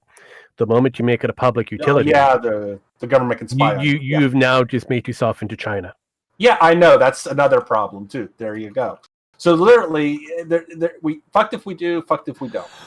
So now, realistically, honestly, I think at the end of the day, the way how the founders of the World Wide Web structured it, you leave it alone. You leave it alone, but I think there needs to be changes to make it not so. What was the tone that I heard being used? Well, right. So contradictive, because you leave it alone. There's a reason of There's a reason of why the internet is contradictive. There's a reason of why it was structured that way. It's chaotic. The moment you try to order that level of chaos, because everybody has their individual version of the internet and has open forum, it is the moment that you have one entity that's able to control the conversation, no matter which way it goes. No, that's what I meant by that. It's because right now as it is, they do. Yeah, as it is. Right now, it seems like only a small handful of companies do. And they're losing their butts Google. right now because of their doing that. Because people are like, Yes, fuck you, I'm not putting up with that, and they're going to because place. people are leaving the platform. What I'm saying is the sanctions, the protections that 230 have are twofold. It says they can't do one thing because they'll be in violation of it, but another section of the bill says they can do it because it's something that they can do. It's contradictory, and some of those again need to that be is changed that and is tweaked. the way how it was structured on the time frame when they wrote it. Yes. So when you look at the internet, most people were worried about how that AOL was going to be very, overbearing and taking over, or Microsoft was going to have a monopoly. How did that work out? But at the end of the day, we have Google that runs everything. Or Yahoo, or we basically. At the end of the day, if you look at who's using whatever search engine nowadays, it happens to be the most popular one, Google. It makes bank. I use AOL. That just tells how old you are. I use Yahoo, so it doesn't matter for me. Yeah, man. But no, at the end of the day, Google is one of the top representatives when it comes down to search engines. Yeah, there's a few others that are out there, but most of them are piggybacking off of Google.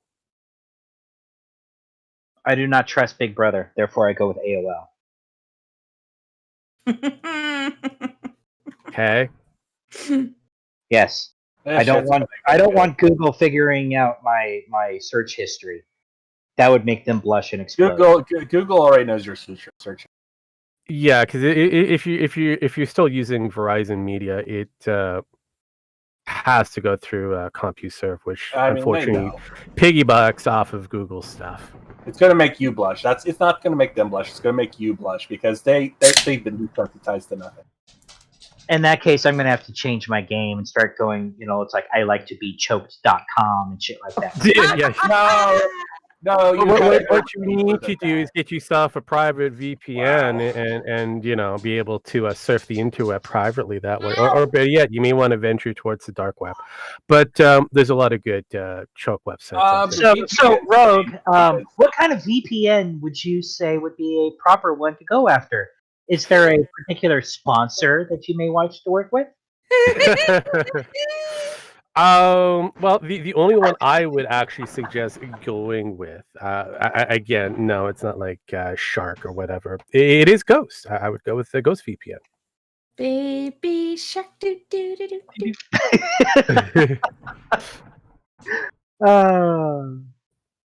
Yeah, Cyber Ghost is a pretty good VPN.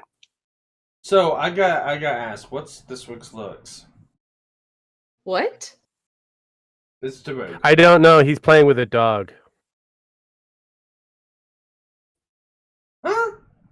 What? Well, you said something, and you walked away from the mic, or kind of bent over away from the mic, and all I can see is you playing with a dog. I said, what is this week's lyrics? Oh shoot! I wasn't even prepared for that. This week's surprise, motherfucker. Yeah. Well. Usually, I'm supposed to give out lyrics that are Sparky related based off of music. I got this. Supposed to figure it out. Sit on my face and tell me that you love me. I'll sit on your face and tell you I love you. I'm immortalized when I'm between your thighs. Sit on my face. I'll sit on your face. Thank God.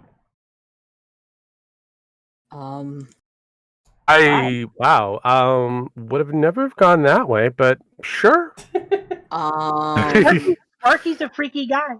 Yeah, but I don't know if you want to sit on Sparky's face or have Sparky sit on your face.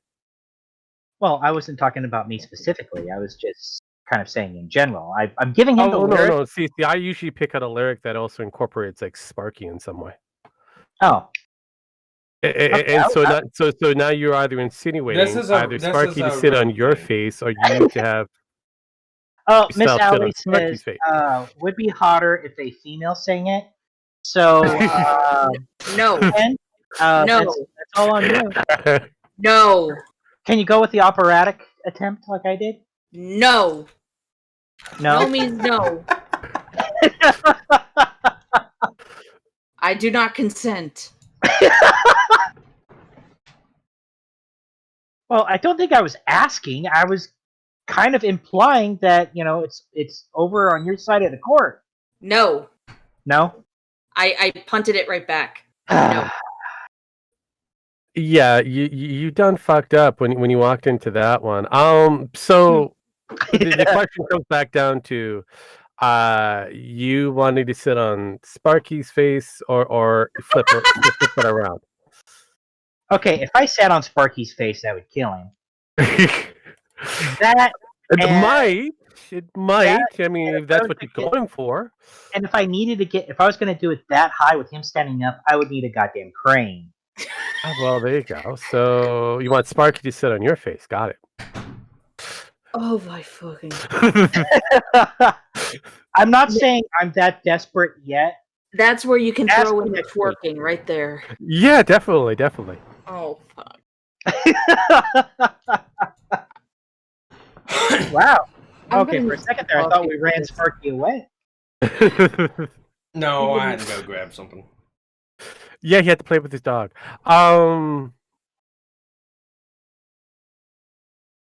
Maybe he's going to get the dog to sit on his on your face. I don't know. Maybe that might be a possibility. No, I was asking Ro for the looks of the week. So come on, think of something. You know what? I'm going to give it to a KG there. He gave me a very interesting golf. Okay, what song is it? And cannot be made up songs, so. I think mine actually came from Monty Python. Yeah, it did. I think it was the Flying Circus. Sit on my face, Monty Python. Okay. Don't get desperate, KG. Desperate is not effective. Well, I mean, it can be very funny and flattering at the same time. Also very cringy. Well, it was meant for cringe. Don't be humor. like not to. I was gonna say, yeah, but yeah, whatever. I know I just had to say KG with that one. Yeah, Sparks.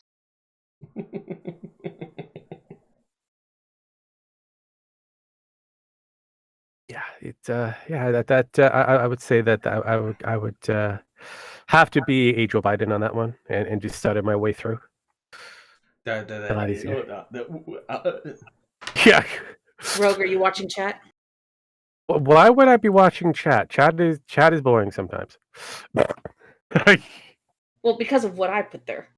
Oh, but what you want me to do is look at your shit, not the rest of chat. Got it. Yeah. Narcissistic much? No, there are DMs for that. Because I just glanced over and what I want you've got, but it might be hard to handle. Sounds kind of kinky, Pen. First we're twerking, now we're throwing out things like this. Is there something we need to know? Yeah, I'm confused. Lyrics, Rogue. Like the flame that burns the camp. Yeah. Okay, now we're talking about hot wax? Pen! Darling! Do we need to have a conversation? Dude, wow. Are we having an Ashley moment now, Penn? No. Yeah. I'm not freaking out, I'm not blushing, and I'm not going, stop! You are! I am not. See, even Owly says kinky. Are you a switch, Pen? Are you a sub-dom? Are you in giving pain, receiving pain? No. Okay. What the hell did I miss? Monty Python. What the hell did I miss?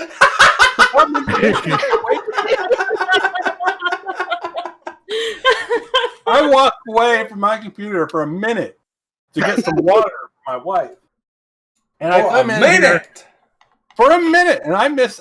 You know, all you have to do is remember to fill up the water, the water container when you leave her in the cage. That way you don't have to go back to double check. Just do that first thing in the morning. She should be good when you come to here. Wow. But Sparky asked for lyrics. KG provided lyrics, and I broke people. Yes. Here we are. I asked the question on who was, because I explained him the idea, and I wasn't too sure if he wanted Sparky to sit on his So face. it was KG in the dining room with the candlestick. Well, here's my big question. Did I at least sound good when I was singing, or was I like super cringe in the audience? It was fine. You did very well. I was taken back, kind of going, I know that song. Where do I know that song? Why does he keep kicking me in the deck? Yes, but it was supposed to be for Sparky to figure out. So I found I didn't say when Captain Hook get jealous then. But I went with that, and then Penn started posting really kinky shit in chat that is showing a deep, dark side of her that she doesn't want to share with the rest of us. Jen, Sparky, just for you, I found the song in question. God damn it, Jen Max, look at chat and see if you can try to figure out what it was I was posting. Thank you, Owly. Well, see, you get the compliments from Allie, whereas frickin' Wesley there gives me a hard time when I sing. Well, that's because he's your favorite Jew. Okay, so I'm going to take a stab at this. So, are you as Penn or are you a GNF? Ben. I'm GNF. Penn is Penn. I don't see anything in chat. By the way, Sparky, if you look in your DM, there's a song in question. It's like right above where Miss Allie says you sound. Okay, that one. Not the one I'm trying to guess. The one Penn's doing. Give me a second so I can. Yeah, so it was KG with Gil Penn with the candlestick. I was thought it would be the revolver because it was a quick painless death. Well, I always say candlestick. Because this is actually the first time I've seen it till now. I didn't see it the first time I mentioned it. She mentioned, like the flames that burn the candle. All right, time out. I'm going to take a stab at the song. Is this a song?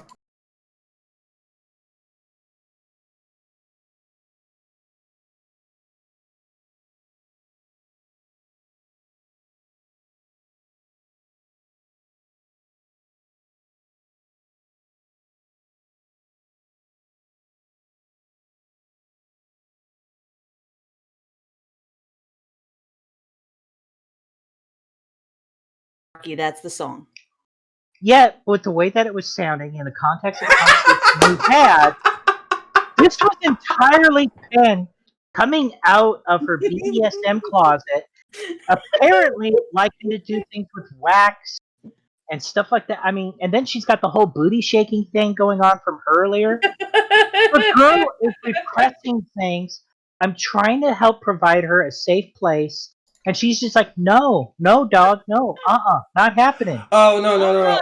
KG, I got the perfect booty shaking music for Penn. Here you go, Penn. Hello, everybody. My name's Mark Black. Welcome back to the Mooney.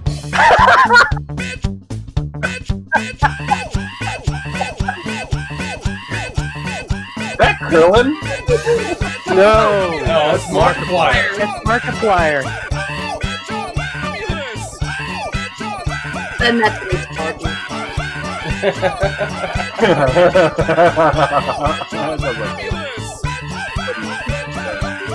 Yes, I might actually shake my butt to this.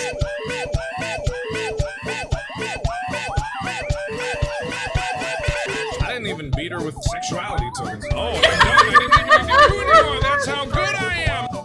Ding dong, here comes my ding dong.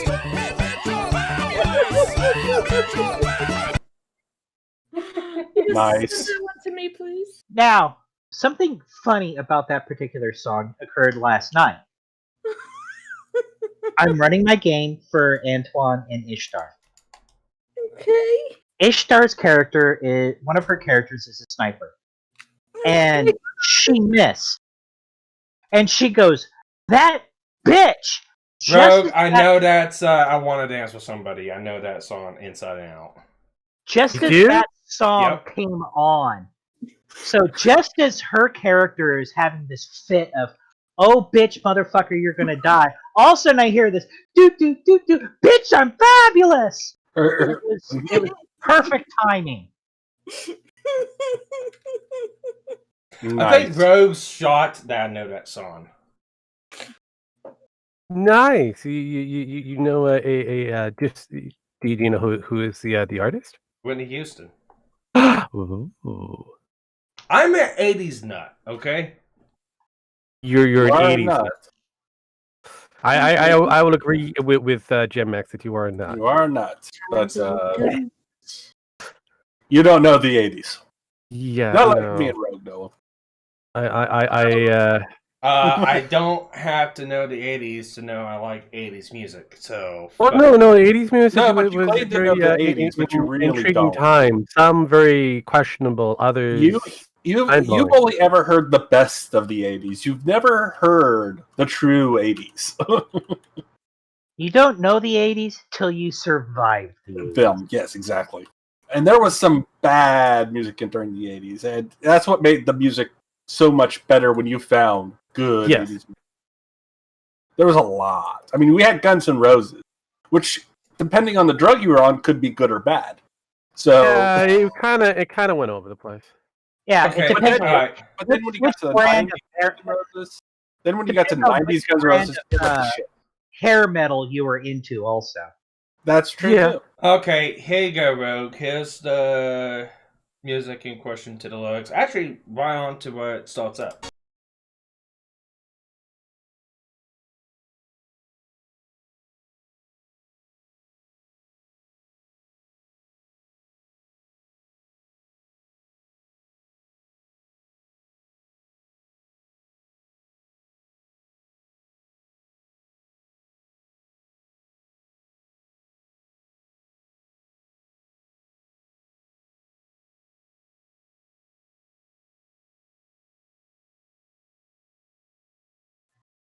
Yeah, too bad she died, and Yeah. with a horrid voice. Yeah. I blame Bobby Brown, but then I also blame crack cocaine. I blame the drugs and the person who took them. Well, here's the weird thing: Whitney would have never have come across those drugs if it wasn't for Bobby. Oh, bullshit! Every No, it's actually singer true in the because 80s came across those it drugs. was actually true because she knew nothing about that until Bobby. I remember with the time frame of her career, she had a pretty good amount of handlers that kept her out of that area of musicism. Musicism. Yep, musicism. Well, not only that, but in the late 80s and early 90s, she was also dabbling in movies also, so... But once she fell from grace from someone would say bodyguard, it was kind of a mixed bag with that one. She ended up being introduced to My Prerogative, Bobby Brown, and from that point, at that great little meeting, she was also introduced to His Habits. Yeah, because I think there was an interview done with her daughter, and she pretty much even said that it wasn't like her mom to do stuff like this. Unfortunately, crack cocaine is a hell of a drug for blacks in general. Once they get hooked on that, it's worse than heroin.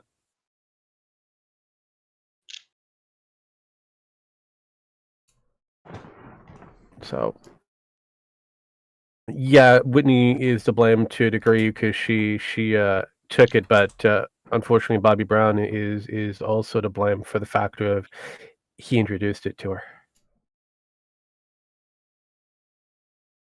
I also know that Bobby Brown's career was pretty much on its last leg as it was during that time frame. So I could see him trying to use drugs in order to keep Whitney there. That he could make bank off of it, but unfortunately, the drugs took her. So it is what it is.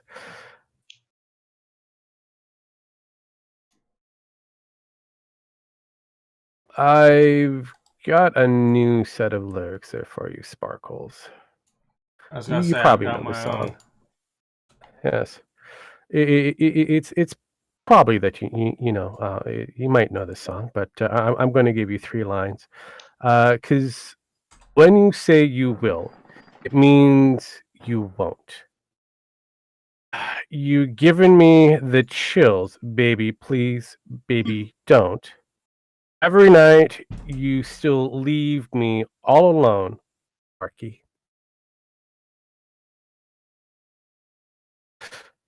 Did you say you leave me alone every night, Sparky? Can you Every type that in night you chat? still leave me alone, all alone, Sparky. All right, can you go ahead and type that in chat? Okay, I will. And I've got a set of looks in chat myself. All right. So I will put that in chat and make a few adjustments for and then type in.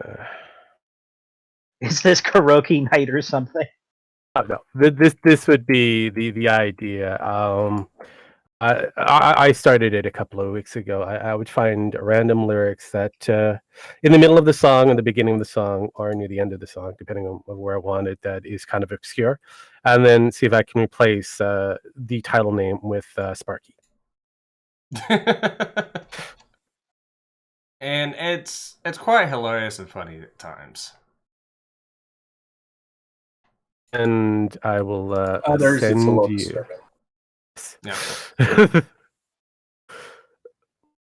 So yes, can chat figure it out, especially if they're kicking within a certain time frame. Kicking and screaming. Yeah, usually. But for Sparky, who has probably given up, has Sparky given up? Time out.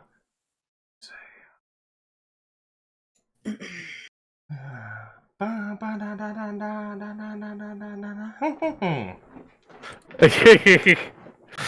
we getting close to something? Mickey.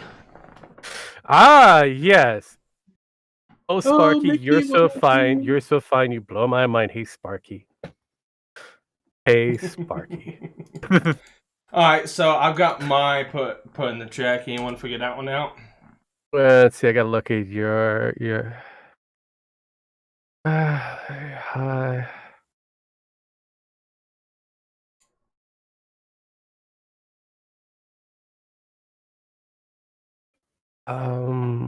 I want to say something from Jackie Wilson.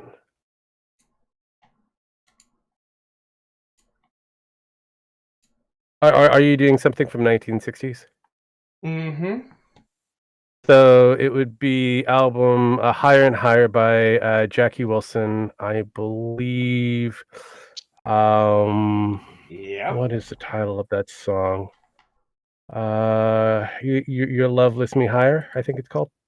I think that's what Close. it's called. Your love keeps lifting me higher. Thank you. Close Keeps. enough. Yeah, So. close enough. Isn't that from Ghostbusters 2? A remix version couple is actually Yeah. this version is what it is. Here we go.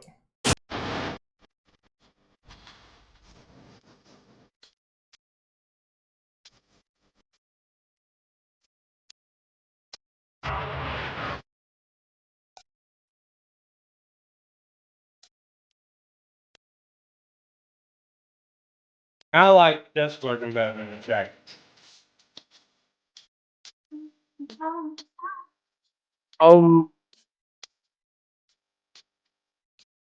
Yeah, that's a.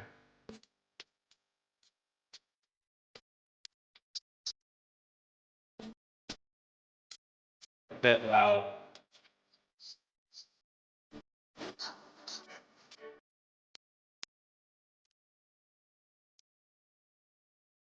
There's that one. And I'm Yeah, no, it's the same thing with Prince when he would write certain songs.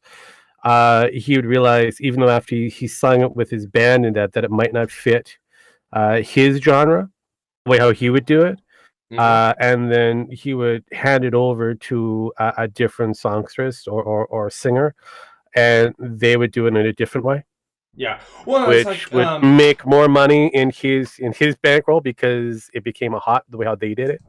Yeah, and see, and that's another thing. Like, there's a song that Rod Stewart re-performs for a movie we actually watched on Rogues Drive-In Theater, Inner Space. And that song, I liked Rod Stewart's remasterment of that song. Yeah, remix or yeah, their version. I like his version better than what the original is. Same with the Ghostbusters. This version of Higher and Higher instead of Jackie Wilson's. So I mean that's just my preference. I just like the way the instruments and stuff like that sound with it. Yeah. But there is. And for the song that Rogue put up, here's what it is. It's a classic that goes. Oh yeah. For those who, if you were in the 80s kid. Yep.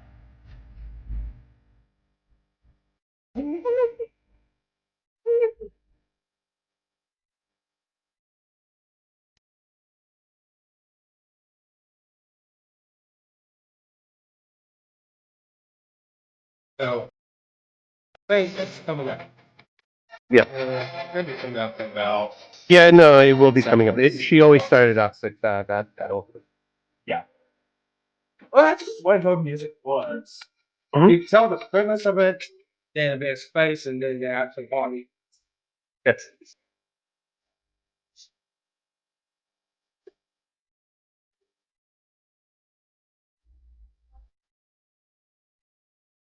That's actually the main body of it.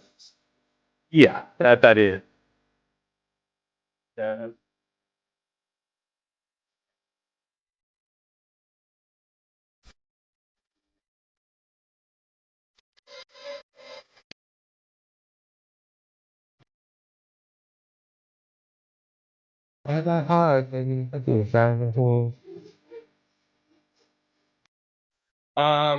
This only says Swedish music now. I think they are Swedish. I'm not sure. That was 20 Basil? No, she wasn't, unfortunately. No. No. Now I know some of the there's two artists back in the 80s that were from different countries. One of them was Men at Work, but they were from Australia. Yep. Yeah. And there was another one I can't remember now. Men Without Hats. Well, no, Cream, but they're from Europe. Same. Yeah, the UK. Actually, the weird thing was you had ABBA, who was a crossover from 70s going into 80s. They still had a pretty good stranglehold on certain areas of music. You had Kiss, which was the rejects from the 60s coming into 70s and 80s. Because again, Gene, he wanted to make sure that his music lasted a long time, even though the rest of the band may have changed. They probably did we did have a lot of Australian bands coming in, so we did have the surge of Attack from Australia. Oh yeah, and that with actors too, like Mel Gibson. Yeah. Yeah, because a lot of people didn't realize that Mel Gibson was from Australia. The Mickey song was also used a lot in Lollipop Chainsaw. Yes. Got to throw in my gamer geekdom out there. Yeah.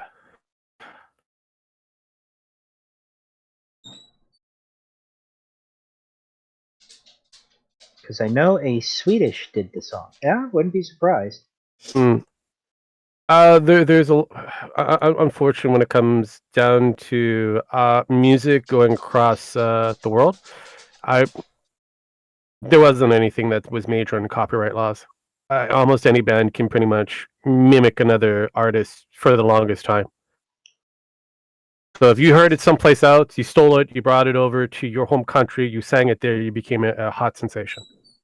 Yeah, that was big. It's always been a big thing. So yeah, and that's happened multiple times with artists too. There's a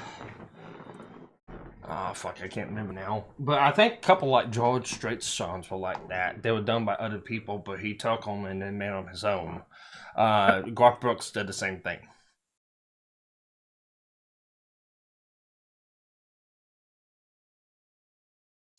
Yeah. Now, did they take them outright, or did they actually refer to them as remakes? No, most of the times what they would do is they would just take them. They buy them, like word for word. No, it wasn't that. See, back when Garth Brooks was before he was big and anything like that, he was in a little band called Stone Horse Band that usually sang around Yukon and a couple places like that. My mom's actually got a photo album with photos because she got to see him back when he was still in the quote-unquote Stone Horse Band. And one of the songs that they done was a version of That Summer. And That Summer, the version of it was a lot different. And it was written by one of Garth's friends, but he never really performed it and stuff like that. He ended up giving them rights. Not rights, but buying the rights from him. Actually, it was a fair trade deal. He took it and then re-edited the song. I've actually got a CD somewhere in the house that has the original, what it's supposed to sound like, when they were trying to re-record and redub it to make it different. And it's a whole lot of a different song than what it actually came out to be. Mm-hmm. Yeah, that's all it needs to be. It just needs to be different. Makes it difficult if you want to fight it in court. Did you just post more lyrics? Yes, I did. Basically. Took a few out, put a few in, stuff like that. No, it's actually... It's quite common. You'd be surprised. Yeah.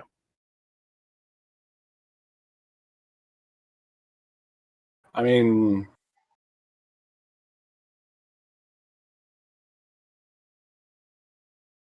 What do you mean? There's a couple Elton John songs that have had that done to them by various different bands, with and without permission, and so forth. Pen's being awfully quiet. Is she practicing her booty shakes? Yeah, she is. She needs to. And Rogue is helping. Okay. Of course. I've got certain songs in the back. Is that the Kane Gang? God damn it. What? The one I just sent you? Yeah, no, the one you put in chat. No. I don't think you'll ever get it. This is the reason of why 80s was kind of weird and obscure, because there were certain artists that you would have never realized that they could sing, and they actually brought out an album.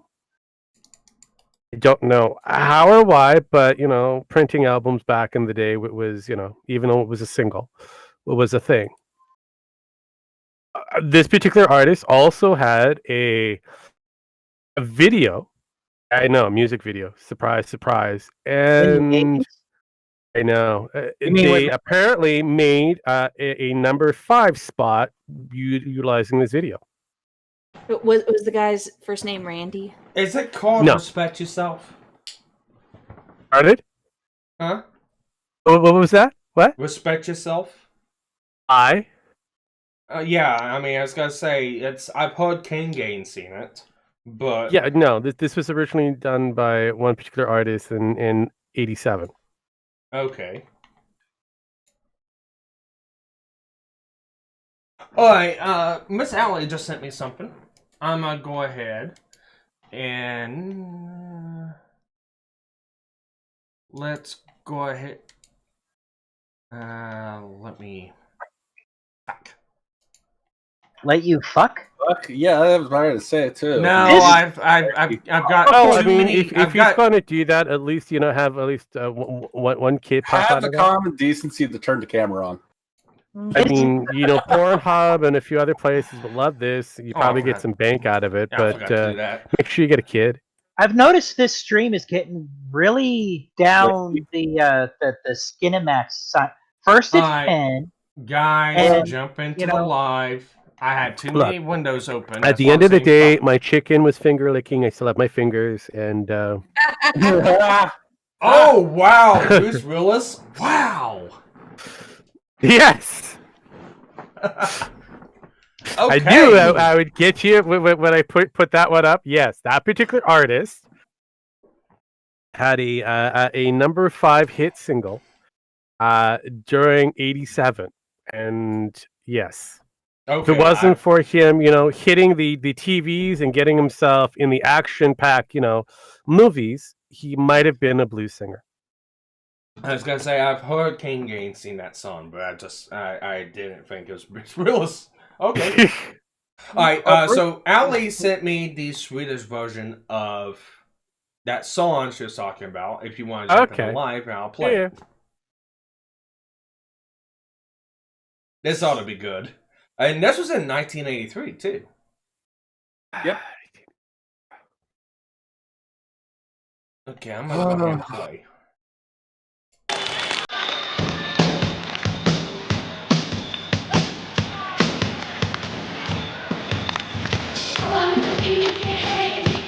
Everywhere.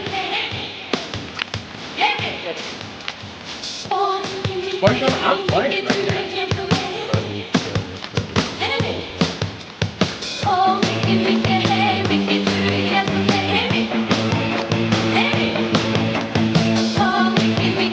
I can see me.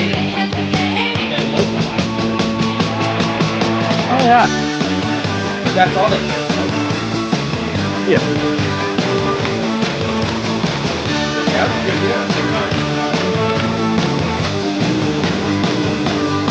It's funny, she says it's in 83, and I'm watching this going, isn't this in the 70s?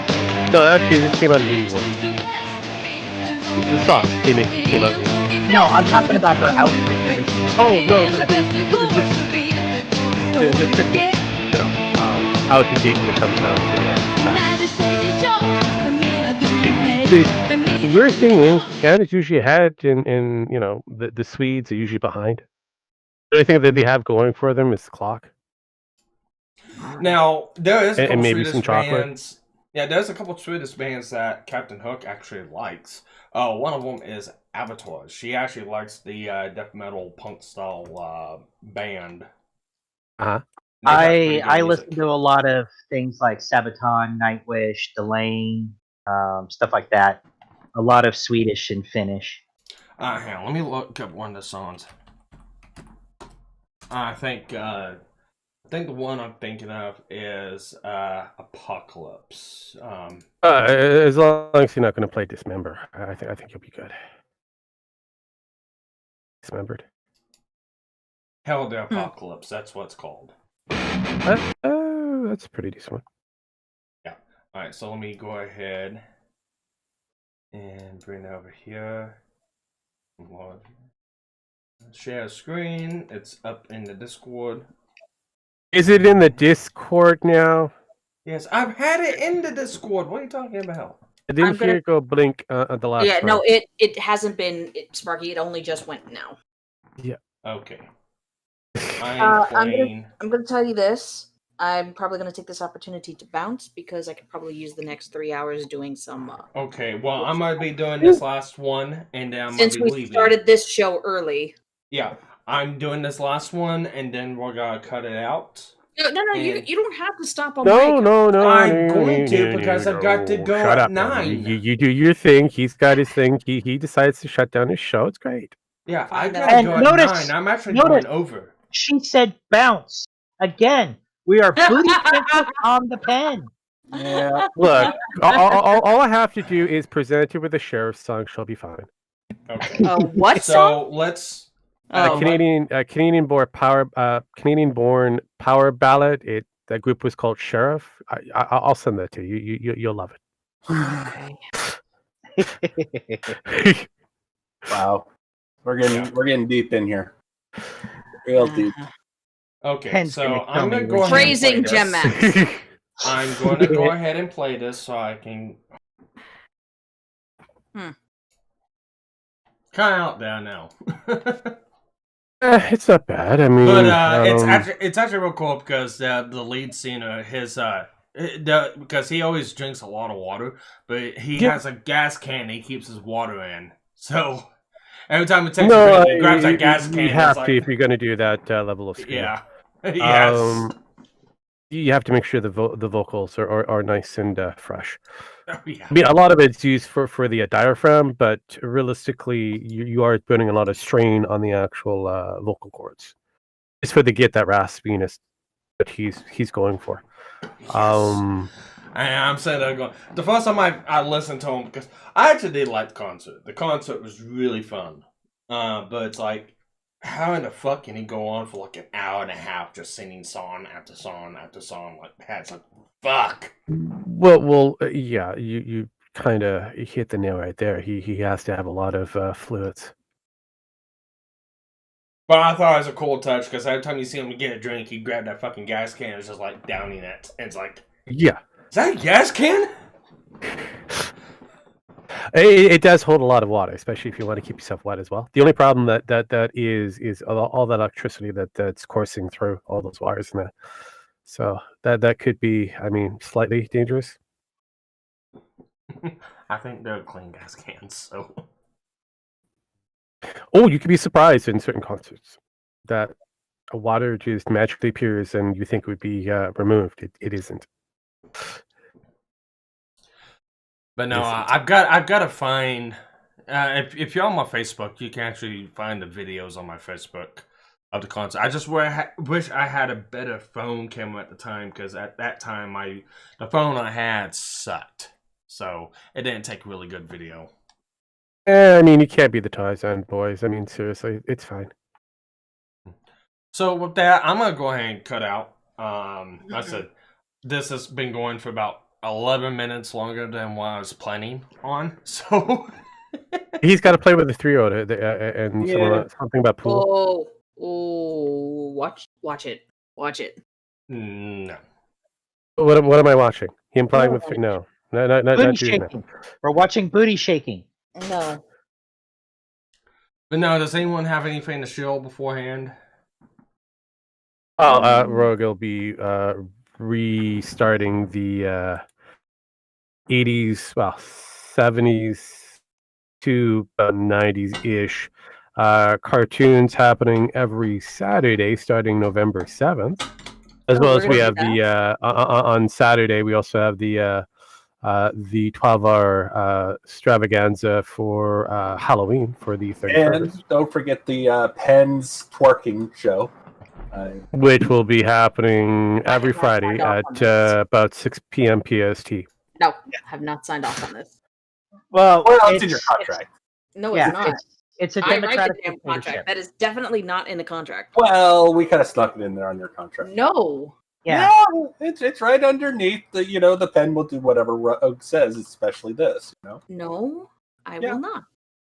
Well, it's also a democratic dictatorship. You say no, Miss yes. Al, I've read your comment. The problem is, I know for a fact these guys are from Sweden, so they even stated as such. Actually, the main singer is actually from Norway, so. Yeah, there is a degree of Norwegian bands that exist outside of church.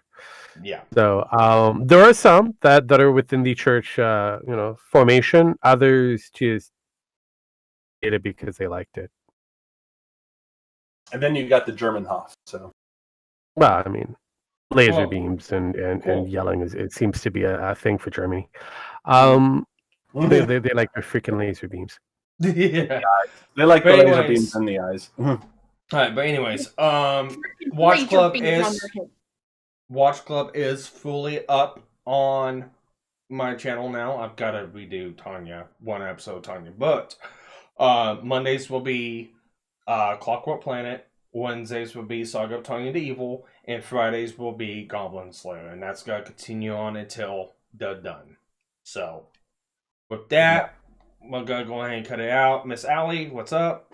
unfortunately, I've I got just to wanted go. to say, of course I know there's metal from more than just Finland. Heck, Norway's greatest export was at one time the band Dimmy Borgir.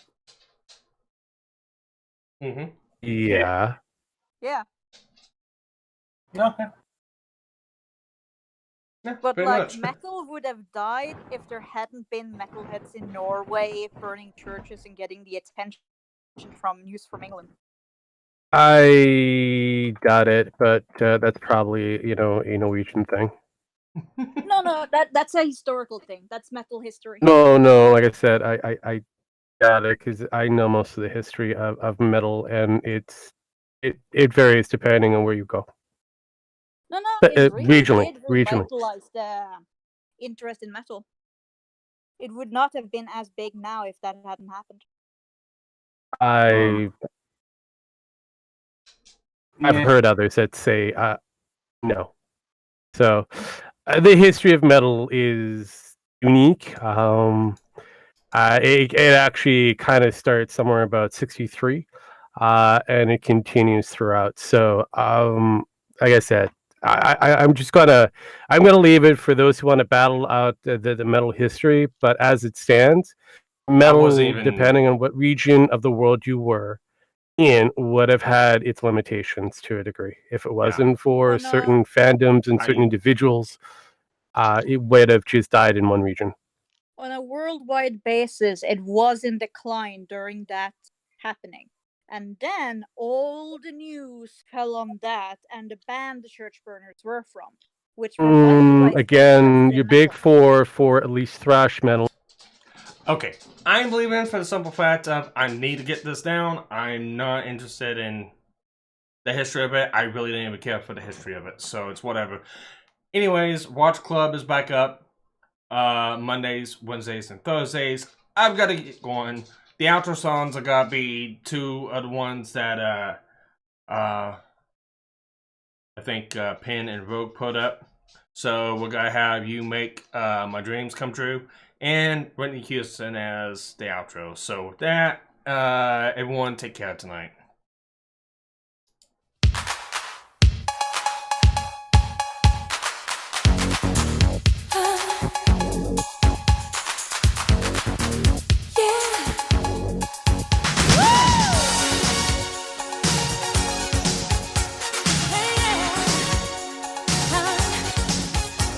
Ooh,